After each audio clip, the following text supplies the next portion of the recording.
This is not Earth, but my world. I have been chosen to be a god of this world, but I might be erased because there are 27 other gods like me. Thus, I need to gain the recognition of the creatures of this world and generate faith. Only if the number of believers increases can I win in this divine selection competition. Otherwise, the only outcome waiting for me is death. Ranking first, a man named Nebula is a top player of a game called The Lost World. In the game, he developed technology and defeated the second-ranked player, Hegemonia, becoming the first to complete all achievements. Just as he was lamenting the boredom of the game, a mysterious email suddenly appeared on his screen. Amazing achievement. So far, you are the only one who has cleared all achievement. Thank you for enjoying Lost World so far. Lost World, which was in early beta access, is now scheduled to be officially released. Player Nebula can enjoy the game before the official service. Would you like to start? Looking at the invitation in front of him, Nebula didn't hesitate and decisively clicked the yes button. But when he opened his eyes again, he found himself in a ruin-like square, which made him very confused. Was he dreaming? At the same time, a voice interrupted his thoughts. Then, a mysterious woman appeared in front of him. She knew all about Nebula. Looking at the puzzled Nebula, the mysterious person signaled him not to be nervous, as he wasn't the only one who had come here. As she slowly raised her hands, a blue planet floated in midair. Could it be Earth? Nebula wondered, but he quickly dismissed the thought, because he had seen the scenery of that continent many times. The game Lost World, and everyone present might become a true god. Lost World is not just a world that exists in the game. This land was abandoned by the gods because of something that happened in the past. On that planet, there once was a splendid civilization where different races lived in harmony. However, for unknown reasons, the gods left it. Now to them, it's time to welcome the new gods. The purpose of creating the game Lost World was to find suitable new candidates for that planet, and its nature is just like the rules in the game. If you work hard to generate faith among the natives, you can become the only god on this planet, and you can do anything you want, all the desires you've ever dreamed of. It is feasible as a god of that world. Hearing this, Nebula felt incredulous. What if I choose to give up? The mysterious person also explained, if you give up now, you will return to your everyday life and lose the memory of this place. Once you join the game, you cannot quit, and there are only two outcomes: disappear or become a god of that world. After explaining the rules, the mysterious person announced that anyone wishing to give up must do so now. Then, the mysterious person took out strange cards. This is just like the Lost World. Choose a small area to start your game. Nebula realized it really was just like the game. However, he couldn't help but wonder if others were already giving up. He began counting the number of people present. 1, 2, 3. Soon, the count had dwindled to 27. Nebula guessed that they were inviting candidates according to the game's maximum number of players. As the top-ranked player, Nebula was the first to choose a card. Upon receiving the card, he was also teleported to the starting area of the game. However, he was very frustrated, not expecting that being the first to draw a card, his luck would be so bad. It turned out that he drew the area with the lowest win rate, a small insect region, and he could only control creatures of the insect type. It's unfortunate, but also fortunate, because this location is in a remote area on the eastern part of the continent, which means there are few wars here, allowing him enough time to develop. In this sense, relying on insects would be a good starting line, such as against those frogmen. But what troubled him was the number of tribes. As a starting tribe, it is not easy to develop faith, especially facing a number of 500 frogmen, and his initial faith value was only 10 points, which had no effect on these well-fed frogmen at all. Therefore, he had to find a new target. Soon, he discovered some lizardmen. They also feed on insects and can survive here even without water. After careful observation by Nebula, a young, severely injured lizardman caught his attention. These lizardmen were a primitive tribe, and this young lizardman was likely ousted in a power struggle. The more he felt abandoned by this world, the more he yearned to change his destiny. Well then, let's start with him. In this desolate area, trees are already a scarce resource, let alone food. But just then, the lizardmen suddenly became very excited because they found an injured antelope. The young and strong lizardmen rushed over first, while the old, weak, and sick could only wait for them to finish eating, getting a small portion of the remaining bones. However, some lizardmen believed that food should not be shared with those tribe members who were about to die. It turned out that they had previously encountered a saber-toothed tiger. Rakrak was severely injured while protecting the tribe, so some tribe members believed that he should not be abandoned. The scene shifts, and night falls. At this moment, all the lizardmen were resting, but just then, Rakrak was awakened by a sound. When he saw the source of the noise, it was a butterfly, which he found very strange. He felt as if something was calling him, so he immediately followed. When Rakrak reached the summit, he found beetles piled up like a mountain. He looked incredulously at everything before him, thinking, could this be a miracle? After receiving this gift of food, Nebula successfully won the faith of the lizardmen. Because these beetles became their hope for salvation, he took this opportunity to prepare for the next step of his plan. Meanwhile, the lizardmen tribe had concluded this was divine guidance and began calling him the nameless beetle god. After acquiring so much resource for the tribe, Rakrak's status among his people was elevated. At this time, he saw the butterfly's guidance again. However, when the other tribespeople learned that the butterfly was guiding them toward the cold lands, they hesitated and tried to persuade Rakrak to try another direction. But Rakrak insisted on following the butterfly's guidance. He believed that aimlessly searching in the wilderness was futile, and it was better to trust in divine guidance. Meanwhile, Nebula observed silently from behind. He knew that the lizardmen still lacked enough faith, so he could not directly interfere with their decisions. If they believe in me, they will experience a future beyond their imagination, Nebula thought. Rakrak followed the butterfly's guidance and soon discovered a desert oasis. He was convinced that the nameless beetle god had led them to a sacred place. At the same time, Nebula's divinity level was elevated. The small area's bug level was raised to level 2, and he received the blessing of bugs, which significantly enhanced Rakrak's abilities. Rakrak, do you want to know what I want? Then deliver my will to your people. This blessing will help you. The scene shifts, and night falls. By then, the upgraded Nebula had gained the ability to enter their dreams. He needed Rakrak's help to craft an image of a god. Then, an image of a buffalo's skull appeared in his dream. dream. This was the appearance of the nameless beetle god. The next morning, Rakrak announced to his people what he had dreamed last night. They needed to hunt a wild buffalo and use its bones to create the image of the nameless beetle god. However, the tribespeople seemed to disagree with his approach, as the buffalo herd was too dangerous for them. Rakrak understood everyone's concerns but still firmly believed in his idea and decided to go alone to complete the task. The tribespeople were all incredulous, but Rakrak reassured them not to worry, for he had received the god's blessing. Not only had his injuries healed, but his strength had also increased. After speaking, he threw a javelin, which effortlessly pierced a large tree dozens of meters away, shocking everyone. Just then, a herd of buffalo passed by below the mountain. Realizing this was divine guidance, Rakrak charged at the herd alone. With just one spear, he easily hunted a buffalo. Seeing this, the tribespeople came forward to help process the buffalo. By evening, Rakrak had made an image of the nameless beetle god out of buffalo bones and led his people in a sacrificial ceremony to thank the nameless beetle god for his gifts. The nameless beetle god, please accept our offering, no matter how inadequate it may be. Please accept our offering. Although it was a hasty and clumsy ceremony, their sincerity was heartfelt. Nebula's faith value was greatly increased as a result, making him feel that it was all worthwhile. Previously, Nebula had used wild grass to lure the buffalo herd down the mountain to provide resources for them, but what he didn't expect was that they would eat the calves as well. At this stage, it was difficult to expect them to grasp knowledge and skills related to herding. The population support of this oasis was not high, and it could only be maintained for a few years at most. Currently, they had no concept of agriculture or ranching, and the coming times might be very tough. It was simply too difficult for them to grasp certain knowledge on their own. However, due to the rules restrictions, Nebula could not directly tell them the solutions, so he quickly thought of a method, but it would take a long time to implement. The scene shifts to a few days later. One night, Rakrak had a strange dream where he saw the altar shaking, as if hinting that something significant was about to happen. He then climbed up the altar. Under Nebula's guidance, Rakrak's tribe was strengthened. Their skin color evolved from light blue to dark, and Rakrak firmly believed that this was the divine protection and guidance. Just as he felt the altar shake again, he saw the approaching powerful enemy. A tribe was coming in their direction. Judging by their skin color, they were Rakrak's former tribespeople. More importantly, their leader looked very powerful because he was riding a terrifying drake. Looking at their numbers, it seemed that the entire tribe had come, which also meant that their original homeland had been exhausted of resources. Rakrak guessed that they were perhaps just passing through, but since their location required climbing to the mountain's summit to see the full picture, and the patrol team was overly enthusiastic, they prematurely exposed their position. The patrol team also warned them not to pass through this area. The leader did not expect to encounter this kind of unexpected surprise, suggesting that these people were not familiar with the surrounding environment. Rakrak reassured his people not to be nervous, thinking that this might be the arrangement of God. Are you saying this is a test from the god? Rakrak gave a positive answer. He believed this was not only a test but also a mission. Our mission is to accept and save them. After all, they are just like us. Just then, the butterfly appeared again. Is this also the will of God? Although it was hard to guess further, he firmly stated, I will do my best to convey your will. Watching Rakrak's actions, Nebula realized that he had understood his intentions. Rakrak's tribe and the blue-skin tribe must unite to strive for population growth and technological progress. What surprised Nebula was that Rakrak had made this decision on his own, without guidance from dreams. Was it because his willpower was strong enough? It turned out that Rakrak's willpower had reached an astonishing 14 points. Nebula was very reassured. If Rakrak could grow into a leader with a high degree of self-will, he could develop civilization autonomously rather than relying entirely on player control. This way, Nebula could effectively express his intentions. Faced with the patrol's warning, the leader did not take it seriously, instead trying to extract information about the territory from them. Rakrak stepped forward slowly, telling him, here there are water resources and food and a deity. This is the territory of a nameless beetle god. However, the leader clearly did not understand what he was saying, gestured for them to leave quickly, and warned, we have many soldiers. If you are a leader, you should know what to do. Rakrak shook his head helplessly, saying, I don't want to start a war with you. Those who have lost their homes can embrace the deity, and you will receive the deity's favor. Hearing this, the leader laughed loudly. You are the one who doesn't know how to scheme. Rakrak was not moved by his mockery, instead firmly saying, perhaps you are right, but you do not know the deity. As soon as the words were spoken, the drake launched an attack on Rakrak. Facing this behemoth, Rakrak knew he needed the deity's blessing. At this moment, he was praying, hoping the deity would grant him courage and strength. However, he underestimated the strength of the drake. With just one strike, it broke his spear. The leader then sneered and said, you can go die now. Nebula silently observed from the side. Just then, a message prompt appeared. Civilization clash. Two different tribes came into contact. Both tribes' experience points increased significantly. This message prompt came just in the nick of time. Area, Lizardmen level 1. You've been paying a lot of attention to one tribe. These tribes are now part of your territory. New skills are available. Would you like to use it? Nebula decisively pressed the yes button. Instantly, a beam of light descended from the sky, landing on Rakrak. At the same time, the drake's claws heavily struck towards him. The leader thought Rakrak had been smashed into a pancake, but to his surprise, he hit nothing. Blessed Rakrak felt an unprecedented strength. The leader sneered, saying, I don't know how you dodged that, but you won't escape a second time. At this moment, Rakrak felt no fear. He knew that even without divine power, he had the confidence to deal with the leader. However, the biggest threat at the moment was the drake. The drake's strength value was 87 points, while Rakrak's strength was only 30 points, with an additional 30 added. But with the blessing of the enhanced physical strength skill, his strength had significantly increased. The divine power boost increased the maximum power of ordinary strength by 200 times. Simply put, Rakrak's strength had now reached 630 points, far surpassing that of the drake. This vast disparity in strength left everyone shocked and awed. Rakrak defeated the drake with just one strike, and everyone realized that no one could do this except those blessed by the deity. However, the leader still seemed unconvinced. He picked up a short sword from the ground and attacked Rakrak. Faced with the leader's stubbornness, Rakrak did not hesitate to give him a heavy slap, sending him to his knees, unresponsive. Who's next? Seeing this, the others laid down their weapons and surrendered. Just then, the blessing's duration also came to an end. Rakrak looked at his body, feeling incredulous. It was as if a deity had possessed me just now. Nebula, watching Rakrak's performance, was also very satisfied. The scene shifts, and night falls. Rakrak sat by the campfire, pondering what path to take next. Since the number of new joiners was 6 times that of their original tribe, he realized that the small oasis could not sustain so many people. Therefore, they must venture out to breed a stronger civilization. After experiencing a nomadic life, Rakrak understood that without a steady supply of resources, this oasis could not last long. To ensure the continued development of civilization, they must find new paths for development. The integration with another tribe also made Rakrak realize that this brought him many different talents. The next day, Rakrak found a blacksmith who knew how to make iron tools and asked him about the conditions and materials needed to make weapons. The blacksmith told him, if it weren't for the leader's stubbornness, I could have made better tools long ago. He explained that making iron tools required a lot of wood to burn special fuels. Rakrak looked at the short sword in his hand, thoughtful. Good tools can not only improve hunting efficiency but also enhance the tribe's overall combat capability. He said to the blacksmith, I will consider it and give you an answer tomorrow. After the blacksmith left, a one-armed lizard man walked in. It turned out he had heard that Rakrak was looking for a guide and decided to offer his help voluntarily. Rakrak then asked the question, you must have been wandering, right? The one-armed man smiled and nodded, saying, yes, this is an old body that wanders around, just looking for a place that will accept it. He said that through this process, he had learned how to discern directions. Hearing this, Rakrak became very curious. What makes you so confident? The one-armed man looked up at the sky, then pointed upwards. My answer is up there. Time passed, and before they knew it, it was late at night. Rakrak also looked up, guessing the answer was the stars. The one-armed man confirmed his guess. Although he was not sure if the stars really moved, he could tell directions by the stars. If you know the path of the stars, you won't easily lose your way. Looking at the vast starry sky, Rakrak felt immensely awestruck. The one-armed man decided to teach him how to identify positions by the stars. In the one-armed man's understanding, the stars do move and change with the seasons. The one-armed man told Rakrak, then I will check again at the same time tomorrow. After the one-armed man left, a guard responsible for watching the drake found Rakrak. After feeding it today, it has become much more docile. It turned out that before this, the drake was very aggressive towards anyone, and the guard could do nothing about it. But after Rakrak appeared, the situation with the drake changed dramatically. When the drake saw Rakrak, it actually trembled with a fear that came from deep within, making every one of its movements cautious. The drake ate the food provided by Rakrak. At the same time, Rakrak signaled to it to be quieter in the future. Afterward, Manon indeed became much more docile. Rakrak thought to himself that God kept Manon alive for a reason. They just hadn't discovered it yet. But the guard came to Rakrak actually for other matters. He said that while feeding Manon at noon, he had an inspiration. Since we contain powerful creatures like the drake, surely similar creatures can also be tamed. Rakrak encouraged him to express his opinion. The guard then pointed to the herd of wild buffalo below the hill. On the other side, Nebula received a prompt. Rakrak's tribe has noticed skill herding. It is recorded that human history at one point split into 2 branches. Some humans took charge of agriculture, while others handled livestock. Although this is not truly a primitive society, the game's development direction is consistent with reality. The origins of all major civilizations are in river basins, greatly facilitating agriculture. However, the Lizardman tribe chosen by Nebula is different. They possess strong bodies and a high environmental adaptability, needing more of a pastoral lifestyle rather than mere agriculture. With just a little guidance, their civilization's development speed could be greatly increased. The development of manufacturing gave their progress wings. With Rakrak's support, the blacksmith obtained materials for forging stronger iron tools. Thanks to the blacksmith's efforts, they were finally able to produce basic iron tools. Although these iron tools might still be softer compared to carefully crafted bronze tools, they represent a huge advancement compared to the stone tools previously used by Rakrak's tribe. The emergence of iron tools will provide significant assistance to their development. What Nebula did not expect was that he would gain an unexpected boon: astronomy. Although the current knowledge is still too primitive to be called astronomy, astrology might be a more suitable term for it. However, in the distant future, this discipline will pave the way to change the world. Rakrak looked up at the starry night sky, and he finally understood why the one-armed man said that the stars are the guides of the sky. Although the stars seem unpredictable, they can clearly point the way for the future. After obtaining sharp iron tools, Rakrak decided to gather everyone to express his thoughts. God have brought us to this land for a long time now, even allowing us to meet our former tribespeople. It was God who let us survive, while those driven into the wilderness will die there. But what God wants is salvation, not exclusion. We survive in order to shelter more people, because this is the directive of God. So I have decided, when dawn comes, we will leave this place and seek more resources. Then, Rakrak signaled to the one-armed man to pass on the knowledge of watching the stars to others, and told them about the place they were about to go to. The one-armed man pointed in the direction of the rising sun and said, after dawn, when the morning sun rises, we will head to the right of the sun and walk for 10 days. Then turn right along the rotten lake and walk for 15 days, and continue through the desolate mountain roads and valley paths for 3 days. Eventually, we will reach our destination, an endless forest with more food and resources. Simply put, it's a good place to live. After the one-armed lizard pointed out the direction, Rakrak went up the altar. Then, he asked her why they hadn't eaten the wild buffalo. Faced with Rakrak's inquiry, Yer seemed very puzzled, thinking he had done something wrong. He explained nervously, I wasn't very hungry at the time. Everyone was busy catching the wild bison, and I didn't eat any. At this moment, Yer seemed somewhat bewildered, because I wasn't thinking much at the time, just that my stomach wasn't hungry. If I had eaten then, I wouldn't know if I could eat it when I was really hungry. That's what I thought. Hearing this, Rakrak affirmed his actions. Although you really want to eat beef now, you must prepare for the future, he said, and asked Yer if he could persevere. Yer firmly answered, as long as I don't starve, I am willing to do so. Very well. Then, he decided to entrust everyone with a greater mission. A sharp spear appeared before everyone, and they were all incredibly shocked, because before, even the leaders hardly had such fine weapons. This is a reward for those who can overcome their own appetites. Everyone was very satisfied with this reward, which also made those who had not received a reward think of striving for it. They wanted to do better. At the same time, Rakrak picked up a piece of buffalo bone and wore it on his face. He did this to make his people understand that they bear the responsibility of protecting the tribe, because in this wilderness, dangers are everywhere. Soon, a group of warriors armed with buffalo bones appeared before everyone. Each of them kept the nameless beetle god in their hearts. The nameless beetle god will be with you. However, at this moment, Rakrak understood that this was not a directive from the god, but his own decision. He knew that if they stayed here, it would only be a few years before they repeated past mistakes. Going out is the only way. Please forgive me, dear nameless beetle god. Nebula knew everything about the Lizardman tribe. He knew that Rakrak would do this, otherwise, he could not have become a priest. Attribute update. Reliability from 4 to 7. Warrior level from 2 to 3. Leadership from 7 to 14. Priest level from 1 to 2. With Nebula's help, Rakrak's abilities were significantly enhanced, nearly doubling in all attributes. So far, you have done well and not disappointed my expectations. From now on, you will be a qualified leader. The scene shifts. A few days later, the Lizardman tribe struggled through the wilderness for 3 days, the intense heat making even the Drake struggle to keep up. When the Drake lay down tired, everyone came forward to check, and the one-armed man speculated that it was probably too tired. Seeing this, Rakrak signaled everyone to rest in place for a while. At this moment, he was also filled with worry because the remaining food was running very low. We can only hope for God to perform another miracle. Just then, a tribe member who had gone scouting hurried back, signaling that they had encountered other tribespeople ahead. It was a group of goblins. The goblins left their previous location very happy because there was a terrifying monster living there. However, when they saw a group of powerful lizard men appear before them, armed with well-made weapons, the goblins were instantly stunned. They immediately dropped their stone tools, chose to surrender, and handed over their remaining food. I think there's been a misunderstanding. We just wanted to leave this canyon as quickly as possible to find some food in the wilderness. Rakrak became curious and asked what forced them to leave their home. The goblin leader pointed to the mountains behind them and said, "We used to live there until a monster suddenly appeared." Rakrak's brow furrowed because the monster seemed to appear in the direction they were about to head. Nebula, seeing all this, also realized that this was indeed a formidable enemy, the giant crustaceans. The giant crustaceans' stats are far superior to those of the Lizardman tribe, and it also possesses 2 huge venomous fangs. The Lost World describes them as, these creatures were created by the gods before they vanished. After the gods left, these monsters were left on the planet. Moments later, the goblin leader led Rakrak towards the location of the monster. When Rakrak saw the giant creature with his own eyes, he was shocked. The size of the monster was incredibly large, and just one of its breaths caused the mountain to shake violently. The goblin leader signaled to Rakrak not to be nervous, saying, "This is the sound the monster makes when it sleeps." How many days would it take to detour? At least about 8 days. Hearing this, Rakrak furrowed his brow, lost in thought. Nebula saw his hesitation, which was understandable. Given the tribe members' fear, taking a detour seemed like a safer choice. "What do you plan to do, Rakrak?" Nebula wondered inwardly. Just then, Jael noticed something. She stared at the giant rocks above, and after pondering for a moment, she came up with a plan to kill the monster. Jael signaled to Rakrak, saying, "We must fight. Now we have enough advantage." It turns out, she was inspired by the process of the blacksmith making tools. By optimizing the structure, the blacksmith managed to achieve greater effects while reducing the effort required. "So you mean, if we use this principle, we can easily generate a huge amount of energy. We don't need such complicated tools. Just a few sticks will be enough." The scene shifts. Jael had thought of a method using the principle of the lever, moving a fulcrum to push a massive boulder over the monster, using the rolling stones to crush it. It was a simple yet clever plan, but to kill a crustacean of this level, all the rocks needed to hit simultaneously to increase the likelihood of success. Nebula was also uncertain whether this would be enough to kill the monster. As they moved the lever, the boulders began to roll quickly. By the time the monster noticed something was wrong, the boulders had already reached it, smashing heavily onto its crown. However, 3 boulders were still not enough to kill the monster. They only shattered its shell, further enraging it. Seeing this, Rakrak signaled everyone to speed up and push all the remaining rocks down. But Nebula knew that it might be too late, as ordinary people could not move the boulders quickly enough. In a critical moment, Nebula blessed Rakrak again. In an instant of gaining strength, Rakrak single-handedly pushed a boulder into the air and used his physical strength to throw another rock down. Rakrak understood that the monster might dodge the damage from the boulders, so he decided to actively interfere. He leapt toward the cliff, gathering force, and with his spear aimed precisely at the monster's weak point, he threw it directly. The spear's interference prevented the monster from dodging in time, and the boulder from above hit it squarely. The first boulder incapacitated it for combat, and the second boulder delivered a fatal blow. Nebula was very pleased with Rakrak's performance. The hunt was a huge success. At the same time, a game interface popped up. Hunting monsters. Your tribe has slain abominations. Ancient crustaceans. The giant crustaceans is an ancient crustacean. With the monster killed, Nebula also received a hunting reward. Nebula obtained the essence of abomination. Each god has resources that adapt to their domain. Although these resources can be created by consuming faith, creating non-existent things often requires special ingredients. Nebula thought, if I have this core, I can create a creature that acts as a generator of faith resources, spreading the words of the gods through their existence. Additionally, if these creatures are elevated to higher levels, they might gain abilities like those of apostles or avatars. But Nebula was uncertain if this creation method was the same as in previous games. He was also pondering how to handle this inner core. On the other side, Jael was examining the body of the monster in front of her. She pulled off one of the monster's legs and decided to try if its meat was edible. If the monster's meat was edible, it could provide a huge supply for the tribe. After a simple taste test, Jael found that the monster's meat was edible, but it needed some processing because it didn't taste good. Just then, she noticed herbs growing on the rocks. She thought that if she used the herbs to season the meat, it would definitely taste better. After a simple treatment with the herbs, the meat indeed tasted much better, becoming more delicious. During the meal, Jael suddenly asked Rakrak about the matter of an heir. As the tribe's leader, you should consider finding a mate. Hearing this, Rakrak was stunned because he had never thought about this issue. Seeing him silent, Jael continued to question him. You are growing old. Isn't this necessary for the stability of the tribe? If you've never really thought about it, then what about me? Hearing this, Rakrak fell into thought. Just as Rakrak was about to reply, a shining golden light caught his attention. He walked over and found that it was a metal plate inscribed with runes, which seemed to have fallen off the monster's back. At that moment, Yer curiously reached out to touch it and even took a bite directly. The one-armed man immediately stopped him. You can't eat that. The one-armed man explained that this thing is called gold, which he had seen during his travels. It is said that even after a long time, its color does not change or decay. Would you like to catch an antelope around here instead? Hearing this, Yer immediately shifted his attention, more interested in the delicious antelope meat. Meanwhile, Rakrak was staring at the gold plate in his hands, lost in thought. Everything in the world will die, decay, or disappear. Nothing is eternal. This metal plate does not rot, which means that the person who made it tried to preserve something on it. The scene shifts to the night. Rakrak was sitting on a stone, holding the gold plate, still staring at the runes on it. He was sure that these symbols hid important secrets. Just then, a noise nearby caught his attention. He saw a few insects circling above the antelope meat, as if conveying some sort of message. Rakrak carefully observed the insects' movements and found that their trajectories were very similar to the symbols on the gold plate. Following the insects' hints, he re-engraved those symbols on the soil and soon discovered its secrets. The scene shifts to the morning. Rakrak shared his discoveries with Jael first thing. He carved two symbols on the soil, one representing male and the other female. Between them, he added a symbol in the shape of a small stream, meaning to become mates. This is my answer. Rakrak, do you know what this means? Yes, I know. As a result, the Lizardman tribe invented writing and created their own script. These are achievements that typically take generations to accomplish, yet they were achieved in the early stages of the tribe. For Nebula, this was undoubtedly a huge advantage. At this time, the Lizardman tribe was celebrating a festival. On the surface, it seemed like just an ordinary hunting event, but in reality, it was the Lizardmen's way of celebrating a wedding. Capturing the largest prey as a gift for a spouse symbolized their strength and loyalty. Nebula looked forward to the future that Rakrak and Jael as mates would lead the Lizardman tribe towards. The scene shifts to a few days later. After ensuring a supply of food, Rakrak decided to lead his people out of a forest. He told the goblin leader that the threat had been cleared and they could continue living there. The goblin leader expressed sincere gratitude for Rakrak's help. Without your help, we might have had to continue wandering in the wilderness. Then, he introduced his child and mentioned that his child was very familiar with the terrain and willing to help Rakrak navigate. There are many wild animals and traps in the forest. He can help you avoid dangers. The scene shifts. The Lizardman tribe found some strange footprints on the ground along the way. Rakrak, seeing such marks for the first time, immediately asked the experienced one-armed man, do you know what these are? The one-armed lizard recognized them immediately as frogmen's footprints. He explained that frogmen are an extremely cunning species, with both good and bad among them. Since they came scouting, it means they must have experienced combat. From these footprints, there are at least 5 or more. They must be from a tribe even larger than the Lizardmen. Afterwards, Rakrak decided to return to the camp first. The first thing he did upon returning to camp was to double the size of the camp area and deploy many more scouts and border guards. While ensuring tasks were assigned, he also emphasized the fair distribution of work to maintain internal stability in the tribe. Rakrak knew that another tribe was definitely watching them, so he prepared in advance. A few days after they moved their base, they no longer encountered frogmen. During this time, they made extensive preparations to ensure the safety of the tribe. Nebula felt proud of this. He believed that few players could be more successful than him. The Lizardman tribe not only developed livestock farming, their housing and lifestyle were also rapidly evolving to adapt to the changing environment. Most fascinating was that they soon established the concept of writing. These characters were shared among tribe members and, combined with traditional hunting marks and symbols, they drew a primitive map. Rakrak also recorded the harvest of each person that day, which not only improved individual efficiency but also significantly increased food production. This change can be described as a qualitative leap. On the other hand, the locust population was also steadily growing, and now Nebula's insect territory had reached level 4. Nebula found it unbelievable, a development method he could not have imagined in his dreams. Insects on other continents are reproducing quickly. Should I try to benefit from this situation? Nebula wondered. Rakrak's abilities and the tribe's status were now above average, but this was just the beginning, because what happened next was going to be more dangerous than any crisis they had faced before. Just then, Yer came running to Rakrak in a panic. Frogmen have come to visit. Moments later, a group of frogmen appeared before Rakrak. Adhering to the principle of peaceful coexistence, Rakrak decided to personally go and welcome them. When he saw the frogmen, he couldn't help but frown, because he noticed that there was a lizard man among the frogmen. This made Rakrak immediately realize that the situation was not simple. Could they be coming to make peace? Upon arrival, the frogmen introduced themselves first. I am Shinnon, son of the great tribal leader Alroy. We have no intention of opposing your tribe. Rakrak greeted them. I'm tribal leader Rakrak. Our Lizardman tribe also has no intention of dealing with you. Why have you come to meet us? Then, the frogmen explained their purpose. The Lizardman tribe had encroached on their territory. To this, Rakrak did not agree. He calmly said, this place was originally a wilderness, with no marks or traces of frogmen activity. If we truly encroached on your territory, I apologize for that. However, that is not the case, as we migrated from a distant place and could only temporarily settle here. Rakrak then shifted the conversation, complimenting, it seems you are the ideal candidate to meet the requirements of the next leader, don't you think? Shinnon was somewhat embarrassed by this sudden praise. Rakrak quickly grasped the situation through the conversation. As he had guessed, the frogmen's visit was not merely a simple visit. They were sent by their tribal leader to closely monitor the Lizardman tribe. What made Rakrak more suspicious was the presence of a Lizardman among the frogmen, which was very questionable. Rakrak thought, I need to carefully gather their information. Then, he proposed inviting the frogmen to the village for a detailed discussion and stated, let's celebrate our agreement. Shinin was about to agree when a frogman behind him interrupted, forcing him to reluctantly refuse. Is that so? I cannot simply send off those who have done us Lizardmen a favor. Just a simple meal, that's all. Hearing it was just a meal, the frogman finally nodded and accepted the invitation. The scene shifts. Rakrak prepared a roasted whole sheep, warmly hosting them. He kept the frogmen around to clarify the relationship between the Lizardman and the frogmen and their true purpose for the visit. But Rakrak knew not to let the frogmen see his curiosity. To build rapport, Rakrak intentionally made conversation with Shinin, asking, what are those feathers on you? These are feathers of the cockatrice, a very dangerous creature. They are huge, venomous, and very fast. Curious, Rakrak asked, can they be killed with a spear? Hearing this, Shinin scoffed and then ordered the Lizardman Owen to bring his bow and arrow. After receiving the bow and arrows, Shinin instructed Owen to hang a target at a distance, preparing to demonstrate his archery skills. Rakrak saw through this, but also realized that this might be an opportunity. After the frogmen displayed their precise archery, Rakrak said, I'd like to give it a try. He deliberately shot the arrow off target, and as expected, Owen was called over to pick up the scattered arrows. Rakrak used the excuse of practicing archery to walk over and pick up the arrows, using this as an opportunity to have a one-on-one interaction with Owen. After contacting Owen, Rakrak found that Owen constantly emphasized their mutually supportive relationship with the frogmen, but it was precisely this deliberate statement that further confirmed Rakrak's suspicion. There was definitely something fishy going on. Even though Rakrak indicated to Owen, Lizardmen are stronger than frogmen, Owen repeatedly emphasized, without the protection of the frogmen, we cannot survive. Then, Rakrak said, forget the conversation we just had. If anyone asks, say we were discussing archery. The scene shifts. The frogmen thoroughly enjoyed the herb-treated lamb, praising it highly. Rakrak then mentioned, beef tastes even better. Shinin agreed, it's been a while since we caught any wild buffalo. Rakrak smiled and said, we caught some alive. Hearing this, Shinin paused. Seizing the moment, Rakrak proposed, we could trade them for bows and arrows. Shinin quickly agreed, but just then, a warning noise came from behind. Immediately, Shinin changed his tone. Our tribe members bear no hostility towards the Lizardmen. Look how well Owen gets along with us. Then, he called Owen to talk about his treatment in the Frogman tribe. Hearing this, Rakrak became more vigilant. Shinin spoke about these matters in a relaxed tone, as if they had been prepared in advance. If Rakrak had not previously interrogated Owen carefully, he might now believe what he said. Time quickly passed, and after a brief conversation, the frogmen bid farewell to the Lizardman tribe. Before leaving, Shinin patted Owen on the shoulder, but Owen appeared unusually frightened. All of this was observed by Rakrak, who realized this was not like an equal interpersonal relationship. The scene shifts back to the Frogman tribe. As expected, the frogmen began questioning Owen, demanding to know the contents of his conversation with Rakrak. It was just inquiries about bows and arrows, but a scar-faced frog clearly did not believe him and kicked Owen. Owen, enduring the pain, explained, if I hadn't said that, he wouldn't have believed us. That is true. That's why I acted like I couldn't tell him, and that he should pay fee if he wanted to learn. What did he say? He said it was a shame he couldn't give me anything right away and gave up asking. Shinin agreed with this and praised Owen for his good performance. Then, the frogmen made Owen look at the people in prison on the island, guarded closely. If you want them to live, then follow my commands. The new sacrifice has already appeared. Hearing this, Owen helplessly said, I will do as you say. Originally, when Owen's tribe arrived here, the frogmen issued a friendly invitation. Unexpectedly, it was a trap. Their tribe was thus subdued, their population reduced to less than 200, while the frogmen's tribe had as many as 1,500 people. This was mainly because the frogmen have a powerful deity, a huge two-headed serpent, that controls the frogmen. Owen mentioned the leader of the Black-Scale tribe, who appeared to be a strong warrior, with about 600 people in his tribe. But Owen did not have confidence in their strength, as they did not even know how to use bows and arrows. Owen struggled internally. As long as they are sacrificed, we'll be able to live for a longer time. Please wait, my son. Daddy will make those Lizardmen come here. The scene shifts. A few days later, the frogmen did not expect that the Lizardman tribe could successfully capture wild buffalo and keep them enclosed. Rakrak suggested, trade them for bows and arrows, and you can take the buffalo back. Just then, Owen spoke, while we trade items, we can get to know each other better. After all, we don't know enough about the Black-Scale tribe yet. He then invited Rakrak to visit the Frogman village, promising, if you come, we will provide more resources. The scene shifts. Rakrak was testing the bows and arrows he had made, but found that their range was only half that of the frogmen's. He understood that although their design was close, they naturally could not achieve the original's performance due to not knowing the specific manufacturing materials. As the visits from the frogmen became more frequent, Rakrak gradually realized that behind the frogmen's propagated peace, there actually lay some undisclosed motives. Under the guise of faith, they might be plotting something. The problem is, Rakrak still does not know their specific plans, so the Lizardman tribe must remain highly vigilant. Meanwhile, the Lizardman tribe made significant progress in herbal research, as there was a doctor in the tribe knowledgeable about herbs. Rakrak and Jail also began discussing Owen's situation, with Jail suggesting, perhaps we can give Owen a chance. I believe he is being coerced by the frogmen. On the other side, because Owen had not succeeded in inviting Rakrak to the Frogman village, he was suffering punishment from the frogmen. Shinin signaled to Scarface to stop, saying, he can't die yet. Scarface, upon hearing this, shoved Owen away, but simultaneously warned him to speed up the progress. The frogmen demanded that Owen complete the task quickly, as they planned to hold the ritual in advance. The plan of the Frogman village was to lure the Lizardman leader and warriors to the village before the ritual and capture them all. They decided to act early because the Frogman chief was gravely ill and could no longer afford to delay. This was a secret among the frogmen, but Shin'en felt it wouldn't hurt to tell Owen. He mentioned a strange disease that caused intense itching all over the body. At first, a white membrane covers the skin, and as the disease worsens, the membrane spreads, until the frogman can no longer breathe and suffocates to death. Owen was hearing for the first time that itching could be a deadly disease. He felt incredulous and was curious as to why Shin'en would tell him this. He speculated that perhaps the frogmen were testing him. Then Owen said, "We shouldn't let the Black Scale tribe know about this," but Shin'en motioned for him to let it be, because you can't hide fire with paper. Immediately, Owen thought of a plan. He could tell the Lizardmen that this disease could also infect them. He proposed using some medicine to induce itching on their skin in order to confuse the Lizardmen. Upon hearing this, Shin'en approved the plan and promised, "If you succeed in luring the Lizardman leader out, we will unconditionally release your child." Meanwhile, Owen made a request. "Could I bring some bows and arrows with me? It would make the offer seem more sincere." Though Shin'en were somewhat reluctant, they eventually agreed. The scene shifts. The frogmen visited again, bringing many supplies, while the Lizardman tribe traded herbs in exchange. However, the frogmen said, "This is still far from enough," and once again mentioned the faith of peace. Rak had long suspected their true intentions, and he made a request. "I would like to have a separate conversation with Owen alone." Upon hearing this, Shin'en agreed to his request. A moment later, Rak took Owen to a secluded place. Just as Rak had anticipated, Owen was still promoting the frogmen as very friendly toward them. Owen hoped that Rak would set aside his doubts and build trust with him. At that moment, a blue butterfly flew in and landed on Owen's head. Rak watched the scene and then said, "There have been many suspicions and doubts between us, but it's time for all of that to end. Let me tell you everything about us, everything for the tribe." Rak squatted on the ground and drew some symbols with a stick. Owen, looking at these symbols, couldn't help but ask, "What are these?" "These symbols are what we call letters. Each has its own meaning. For example, this symbol means refuse or no, while another symbolizes lie or fake." Owen curiously asked, "Can they be combined together?" "Of course. If you put these two symbols together, it means do not lie. In other words, it can also mean truthful." This explanation left Owen very confused. He asked, "Why don't you tell the frogmen this, but tell me instead?" Rak,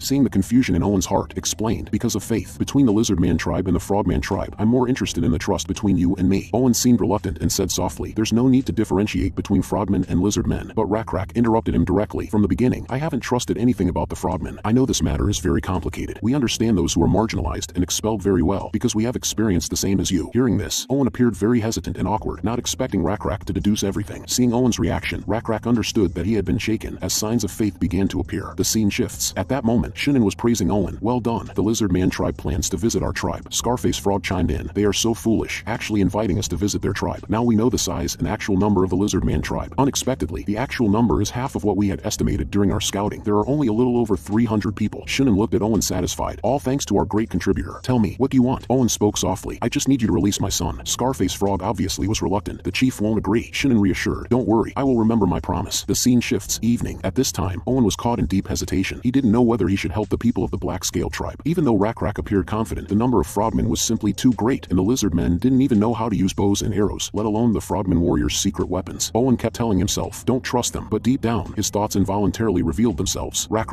why do you trust me? I'm just a swindler." The scene shifts to the next day. Rak leads the tribe's warriors to the frogmen's tribe. Shin'en immediately comes out to greet them warmly, saying, "Welcome. I hope our two tribes can exchange in friendship." Rak acknowledges Shin'en's welcome, but the Lizardman tribe's warriors come fully armed, because we were worried about encountering monsters along the way. Shin'en, although smiling, had already planned everything in his mind. He planned to get Rak drunk at the feast and then kill him with a poison arrow. Rak looks around, searching for Owen. Shin'en points to a spot. He's over there preparing the feast. Owen is currently squatting on the ground, carving something. Rak notices that he seems to be marking the positions of the Black Scale tribe's warriors. Then, Rak calls out to Owen. Owen greets Rak as usual and reminds him, once the Black Scale tribe's warriors sit down, the banquet officially starts. This is an interesting meeting for peaceful exchange. Rak looks at the symbols on the ground, already understanding everything. He then puts on a bullhead mask, signaling to his warriors. The banquet begins. The Lizardman warriors were already prepared. In the next instant, their spears pierce through the frogmen archers. The frogmen, completely unprepared for such a swift action by the Lizardmen, are instantly routed. Rak calmly commands, "Let none escape." In moments, most of the frogmen's assassination squad is dealt with the rest scattering in retreat. Yer then reports to Rak. Next, the frogmen will likely retaliate with bows and arrows. "Don't worry, because we have already prepared for this." Then, Rak calls Owen aside, as there's an important task only he can complete. On the other side, Shin'en is furious, cursing Owen and his entire family. He did not expect Owen to turn traitor so quickly. Soon, the frogmen rally their warriors on the other side, stating, "The Lizardmen are at the end of their tether. We far outnumber them, and as long as we hold out until reinforcements arrive, victory will ultimately be ours." In an instant, arrows soaked in venom are shot directly at the Lizardmen, and even a scratch would cause agonizing death. However, the frogmen do not know that the Lizardmen are already prepared. An army holding shields appears in front of the frogmen. The frogmen's arrows cannot penetrate these shields, and seeing this, Shin'en is momentarily stunned. He hadn't expected that all the arrows would be deflected by the Lizardmen's shields. These shields, meticulously crafted, couldn't even be penetrated by spears, let alone small arrows. Shin'en immediately ordered, "Keep firing arrows, stop them from advancing." But just then, a strange smell drifted over. Shin'en turned to see that thick smoke had already covered most of the sky, greatly reducing the accuracy of the frogmen archers. It turned out, this was the task Rakrak had given to Owen, to sneak into the Frogman's village, rescue the trapped companions, and set fire to the houses of the Frogman village. After completing his task, Owen quickly returned to his companions, signaling them to join the resistance. Although the trapped Lizardman companions were clearly hesitant, Owen firmly said, "This is your only chance. We must trust the Black Scale tribe. They will definitely defeat the Frogmen." Meanwhile, when the Frogmen realized their village was under attack, they understood that other Lizardmen had also joined the rebellion. Shinin had no choice but to retreat temporarily, but a nearby Frogman warrior obviously disagreed. "We've already lost many warriors. Why retreat?" Shinin cursed internally. "Idiot, if the tribe's heir is endangered, the entire tribe is doomed." Then, the warrior suggested, "Should we let the two-headed serpent god fight?" Shinin was clearly reluctant to use this trump card. Isn't there a more reliable method? On the other side, when Scarface saw the village on fire, he realized that a full-scale war with the Lizardman tribe had erupted. His subordinates reported to him, "There are only about 15 people left with Shinin." Scarface pondered for a moment and said, "Including us here, we still have 45 people. We still have a numerical advantage." He then ordered, "Let all soldiers coat their arrows with frog poison, ready to support Shinin." Just then, a huge noise came from the bushes nearby, chilling the frogmen. "That noise can only be made by a monster," Scarface murmured quietly. In an instant, the frogmen shot poison arrows in that direction. However, they were soon horrified. A huge drake appeared before them. The drake, Manon, blocked all the poison arrows, even swallowing them without harm. Before the frogmen could react, Manon charged at them, biting and killing a frogman in one bite. Scarface reacted quickly, dodging Manon's attack, and then he ordered, "Throw the poison frogs. Everyone throw together. That's the only way to poison it." Manon precisely swallowed all the poison frogs in one gulp, crunching noisily as if enjoying the taste of chicken. Why did they throw away the poison frogs? If they wanted to kill Manon with poison, they clearly miscalculated. The answer was simple. Manon had received the blessing of the nameless beetle god, making the poison completely ineffective against him. This realization drove Scarface to complete despair, but there was no chance for him to turn the situation around now. Manon stared at him like prey, and in the next instant, Scarface fell. Everything went silent. On the other side, the frogmen tried to launch a sneak attack on Rakrak from behind, but Rakrak showed no intention of dodging. With a single tail swing, he knocked the arrows down. Immediately, Ur rushed forward to finish off the frogman, quickly dispatching one. Meanwhile, Owen's tribe members joined the battle as well. However, Rakrak found it strange that the frogmen's leader, Alroy, had yet to appear. Looking at the entire battlefield, Nebula's lips curled slightly, thinking to himself, "Of course, it's because of me." It turned out that when Rakrak had decided to leave the sacred land, Nebula, 100 kilometers away from the frogmen's village, had discovered a deadly mucus virus. This virus had a strong ability to spread and a high mortality rate. Most importantly, it only affected the mucus membranes of amphibians. Nebula used a group of wasps to successfully carry the virus into the frogmen's village, and it quickly spread. After the outbreak, the frogmen's leader, Alroy, disappeared. Alroy, mistakenly believing that sacrificing humans could cure the disease, captured many Lizardmen, but it turned out that this had no effect on alleviating the illness. Now, Alroy was preparing to sacrifice the captured children again to the two-headed snake god, hoping to save his tribe and his own life. He requested that the god kill all the Lizardmen. Meanwhile, Owen, exhausted, found Rakrak, his face frantic. Seeing this, Rakrak immediately asked, "What's the urgent matter?" Gasping for breath, Owen said, "Go to the small island in the middle of the lake. They're sacrificing children to the two-headed snake. That god might not cure their disease, but you have enough power to stop it." Upon hearing this, Rakrak said, "This needs careful consideration. All their manpower is on the island. If we rush there, we won't be able to withstand the frogmen's archery, and we may face an ambush in the water." Owen pleaded, "Please help me. My son is being used as a sacrifice." In an instant, Rakrak's gaze turned fierce. In anger, he punched Owen in the face, shouting, "You idiot. You should have trusted me. I don't believe in the god those clumsy frogs worship. I believe we can defeat it with our own strength. If that so-called god really shows up and attacks me, I'll tell you how to crush it. But why didn't you tell me earlier to save the children?" Despite Rakrak's anger, Jail was at a loss for a moment. If they had known Shinin's intentions earlier, they might have been able to devise a strategy. On the other side, under the frogman's summoning, the two-headed serpent finally appeared before them. The frogman knelt and shouted, "Great god, here, I offer my offerings. Please punish these black-scale lizardmen." From afar, Owen was watching all this, filled with despair. He knew time was running out. However, Rakrak firmly said, "We still have a chance. Although we don't have the geographical advantage this time and can only confront them head-on, we must make some sacrifices to save those children." Just then, a blue butterfly flew by, and Rakrak immediately signaled Owen to look up. "Do you believe in miracles?" As the butterfly danced, a colossal figure appeared before everyone. Rakrak immediately recognized it as the incarnation of the nameless beetle god. The great battle between the two-headed serpent and the mantis deity was about to erupt. When the frogman's leader summoned the two-headed serpent, he knelt and prayed, "God, please accept this sacrifice. Please kill all these black lizardmen." However, the two-headed serpent did not heed his prayer, which left the frogman's leader bewildered. Usually, it starts being insatiable from the sacrifices. Why this time? He looked up and was startled by the scene behind him. A giant mantis was coldly watching them, its oppressive presence breathtaking. What in the world is this? Could it also be a deity? In contrast, the two-headed serpent seemed tiny before the mantis. Feeling threatened, the serpent issued a deep warning growl. This mantis, named Stratus, was a creature created by Nebula. Using the crustacean's inner core and belief values previously obtained, he endowed it with life. Stratus appeared as a giant mantis, but at this point in time, almost no other player could create such a powerful creature as quickly as Nebula. The battle erupted. The two-headed serpent attacked, its sharp venomous fangs striking at Stratus, but Stratus easily caught them. The frogmen hiding under the serpent scattered in all directions. Even the frogman's leader nearly got crushed by the two-headed serpent. Then, the other head of the two-headed serpent also attacked, but before Stratus' sharp scythe, the serpent had no chance to defend itself. With a swing of the scythe, the serpent was split in two like chopping vegetables. trembles. Then, Shradis issued a hollow and deep voice. A little water snake dares to call itself a god? You are just an animal. Now, I will sacrifice you to my master, to cleanse you of your sins. With his immense strength, Shradis easily tore apart the two-headed serpent. Thus, the snake god worshipped by the frogmen perished on the battlefield. Shradis's attributes were enough to crush the two-headed serpent. Seeing the serpent dealt with, cheers erupted from the Black Scale tribe, everyone's heart filled with gratitude towards the nameless beetle god. Watching Shradis's performance, Nebula felt very satisfied. It looks huge, but it can be stored in the summoning space, and the randomly added strength skills greatly enhance its scythe attributes. At the same time, Nebula gained another inner core, surprised at his own good fortune. This inner core had the ability to create a domain, but when he clicked yes, a message box informed him that he obtained a small area of seawater. However, he could not use it because the freshwater environment did not match the domain requirements. Nebula had to set aside the inner core for now, thinking someday it will be useful. On the other side, Alroy stood dumbfounded, completely unable to accept what had happened. He had not expected their two-headed snake god to be defeated so easily. In front of Shradis, all the frogman warriors turned into cowards, afraid to step forward. Shradis slowly turned its head, signaling to Nebula, "Master, the task is completed. Well done, you can rest now." In the next instant, Shradis disappeared before everyone's eyes, and all was calm. "Rak, you won't just sit and wait, will you?" The frogmen were sailing towards the upper village, and there was no longer any trace of frogmen on the island. "Today, we will achieve a perfect victory. Is there anyone willing to lead us to the frogmen's village?" Owen was the first to stand up, confidently stating, "I am fully capable of taking on this task." At that moment, a member of the Grayscale Lizardmen stepped forward and pleaded, "Please let us help you too." Tribal leader Rak. However, Rak responded, "This is a dangerous mission, and you are not warriors." The Grayscale Lizardmen firmly replied, "It is not only warriors who can kill frogmen. The frogmen have sacrificed our children and families to the two-headed serpent, and now we only seek vengeance." Rak saw their anger and then said, "Everyone has the right to be angry. All who seek vengeance, I will stand with you." All the Lizardmen quickly crossed the lake, determined and focused on their objective. Fortunately, the children were all safe, and Owen finally reunited with his son. Seeing this, Rak finally felt relief. He then signaled to Ur, "Prepare the boats to send the children away," then led the Grayscale tribe around to the rear of the frogmen's village to confuse them. Upon hearing this, Ur immediately understood Rak's intentions. "Your plan is to hit both sides at once?" "Correct. Once the frogmen are drawn to you, I will lead the soldiers across the water to launch the attack." Ur asked with some concern, "But is such a plan feasible?" "Don't worry, I've discovered another blessing from the god. Under the moonlight, our black scales appear like mist, capable of confusing the enemy's vision. This is their end." A moment later, the frogmen's village was in complete disarray. The villagers were frantically preparing to flee, but before Alroy could recover, the Lizardmen tribe launched their attack. Alroy had not expected the Lizardmen to arrive so quickly, and the Lizardmen's pike formation rendered the frogmen's arrows ineffective, giving them no chance to react. Rak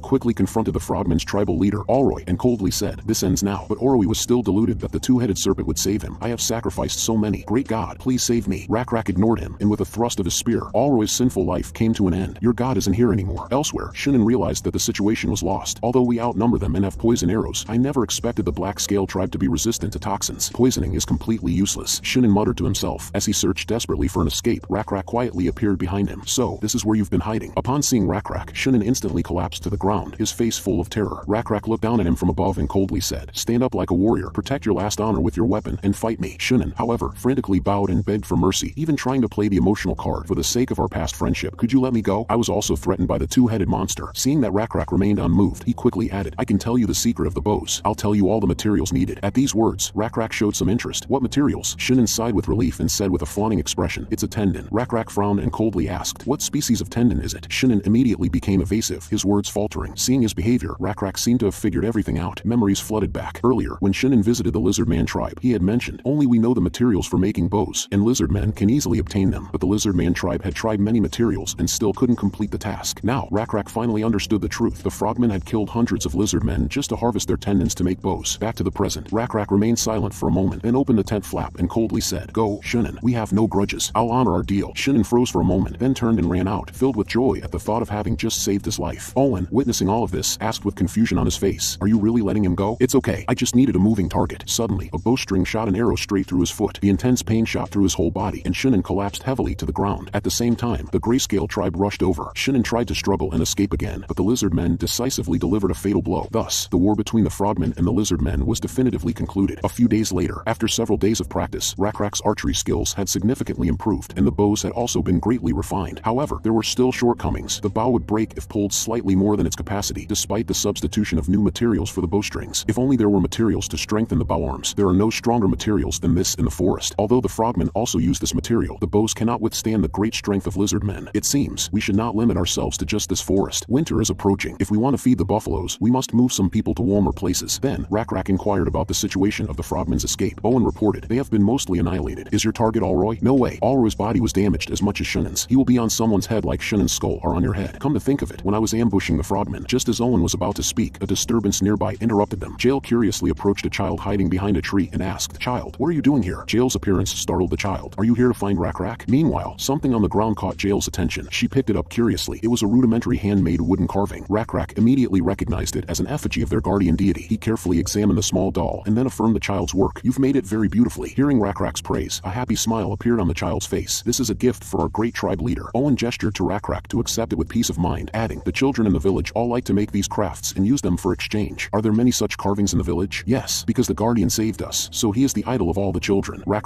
also thought this was a good practice and signaled to Owen, "We can produce more of these, so everyone remembers the great guardian." At this moment, Rak remembered the words Owen had not finished saying. It was inside the cave where they were hiding. "I discovered something odd." Soon after, Owen led the others to the entrance of the cave. "This is the entrance. The frogmen used it as a hideout." Owen felt that this place was very mysterious, suspecting that it hid some secrets. When Rak saw the mysterious patterns on the stone wall, he was also startled. He observed carefully and found that these hard stones were carved exquisitely, and he was also surprised to notice that these patterns very closely resembled the patterns on the backs of insects. Only Nebula knew that this was actually an ancient ruin. There are many types of ancient ruins. Some ruins provide ancient knowledge or uncover miracles. Some of these ruins have important functions, and in certain ones, you could even acquire magic or relics. These relics are often fixed in a special location due to their unique resources or mystical blessings. For the nomadic Lizardman tribe, whose current level of civilization is still low, the value of such relics might not be apparent. Nevertheless, Nebula was secretly praying that this was not the ruins of a demonic castle. As Rak pushed open the stone door, a dazzling light emitted from inside, and a deep, majestic voice sounded. "Who has awakened me? Stranger, welcome to the demonic world." They entered an ancient abandoned city and found a secret space within these ruins. In the center of the clearing stood several arch bridges tens of meters high, extending downward in a zigzag pattern. "Should we consult the nameless beetle god? Such trivial matters should not trouble God. I believe we can resolve them ourselves." Suddenly, a mighty sound came from afar. In the passage below, countless eyes were staring at them. When the people saw clearly, they realized those were a group of enormous rats. "Why are those rats crying so much? These should be nutrias. We've eaten them a few times on the road before, but typically nutrias are only about 60 centimeters long, while these in front of us are at least 1 meter long and could weigh tens of kilograms. Moreover, normal nutrias do not appear in groups, nor do they use their teeth to attack people aggressively." Rak realized that these rats were not ordinary and named them rat monsters. He speculated that these rat monsters might be guardians of the ruins. Rak immediately ordered everyone, "Prepare for battle." In the next instant, the rat monsters indeed launched a fierce attack. In front of the Lizardman tribe warriors' spears, the rat monsters quickly fell, and the remaining ones scattered in retreat. Rak looked at these enormous rat monsters and pondered, "We should be able to eat these creatures. Perhaps we could domesticate them, just like the wild buffalo. If possible, I think fish farming could be feasible as well." Rak asked doubtfully, "Don't fish disappear on their own?" He recalled the swamps and ponds he had lived near, where the fish gradually dwindled as they were caught and eventually disappeared. Owen refuted his view. "When I lived with the frogmen, I know that in large ponds, this is not the case. Fish lay eggs and breed fry. During the breeding season, the frogmen even warned us not to fish." Just then, a warrior holding a rat monster's body suddenly screamed. Rak quickly turned around and asked, "What's wrong?" The warrior was clutching his hand in pain. "My hand, it feels like it's been burned. I only touched it briefly and felt a sharp pain." At this moment, a sizzling sound surrounded the rat monster's body. Rak hesitated, then extended a finger and lightly touched the rat monster's body. Suddenly, a powerful force surged through his body, causing him an instant paralysis. Jail anxiously asked, "Are you alright? Are you hurt?" "Don't worry. It seems this creature can electrify upon contact." Only Nebula, observing from a distance, knew what this meant. "This is exactly what I was hoping not to see, a demonic castle." He thought to himself, if Rak breaks through this ancient ruin to the end, there is a high probability that he will obtain demonic power. Obtaining magical properties does not immediately make you a wizard, but the magic properties get stronger with each generation. We can create wizards in future generations, but there is a problem. In Lost World, divinity and magic are in conflict. According to the lore of the game, magic originates from ancient evil, not from God. High-level wizards create their own forces without relying on gods. If the number of people affected by this increases, there will be a penalty for building faith. It's not that here is no way to overcome it, but if you get it early in the game, there are too many variables. Slowly, the demonic ruins will reveal their true colors and tempt you. Meanwhile, a creature resembling a devil fish suddenly appeared in front of Rak. "Visitor, do you desire that kind of power? If you are willing, I can bestow it upon you." However, Rak did not immediately respond to its proposal. Jail reminded him from the side, "Your condition is not good right now. We should go back and make thorough preparations first. Let's take the rat monsters back with spears first." Rak noticed that he was the only one who could see this mysterious creature. The devil fish explained, "I am the guardian spirit of this place, visible only to those of great power. You only need to think it, and I can hear your conversation." Rak then asked, "What power did you mention just now?" Nebula was also observing all this, hesitating whether to remind Rak. If I don't remind him, given his personality, he will surely reach the end of the ancient ruins. But when Nebula checked Rak's data again, he discovered a new unique attribute that had appeared, trickery. This ability could help Rak identify others' deceptive actions and increase his alertness. Nebula speculated that this ability might have appeared after Rak defeated the Frogman tribe. Therefore, he decided to wait and see what would happen next. At this moment, the devil fish was explaining the power it had mentioned. Its name is electricity, a power that can melt living beings and release a brightness like the sun. I can bestow it upon you. Rak, upon hearing this, expressed his gratitude. If you are willing to give it to me, I would be glad to accept it. However, The devilfish changed its tune. There is a condition to obtain it. Rak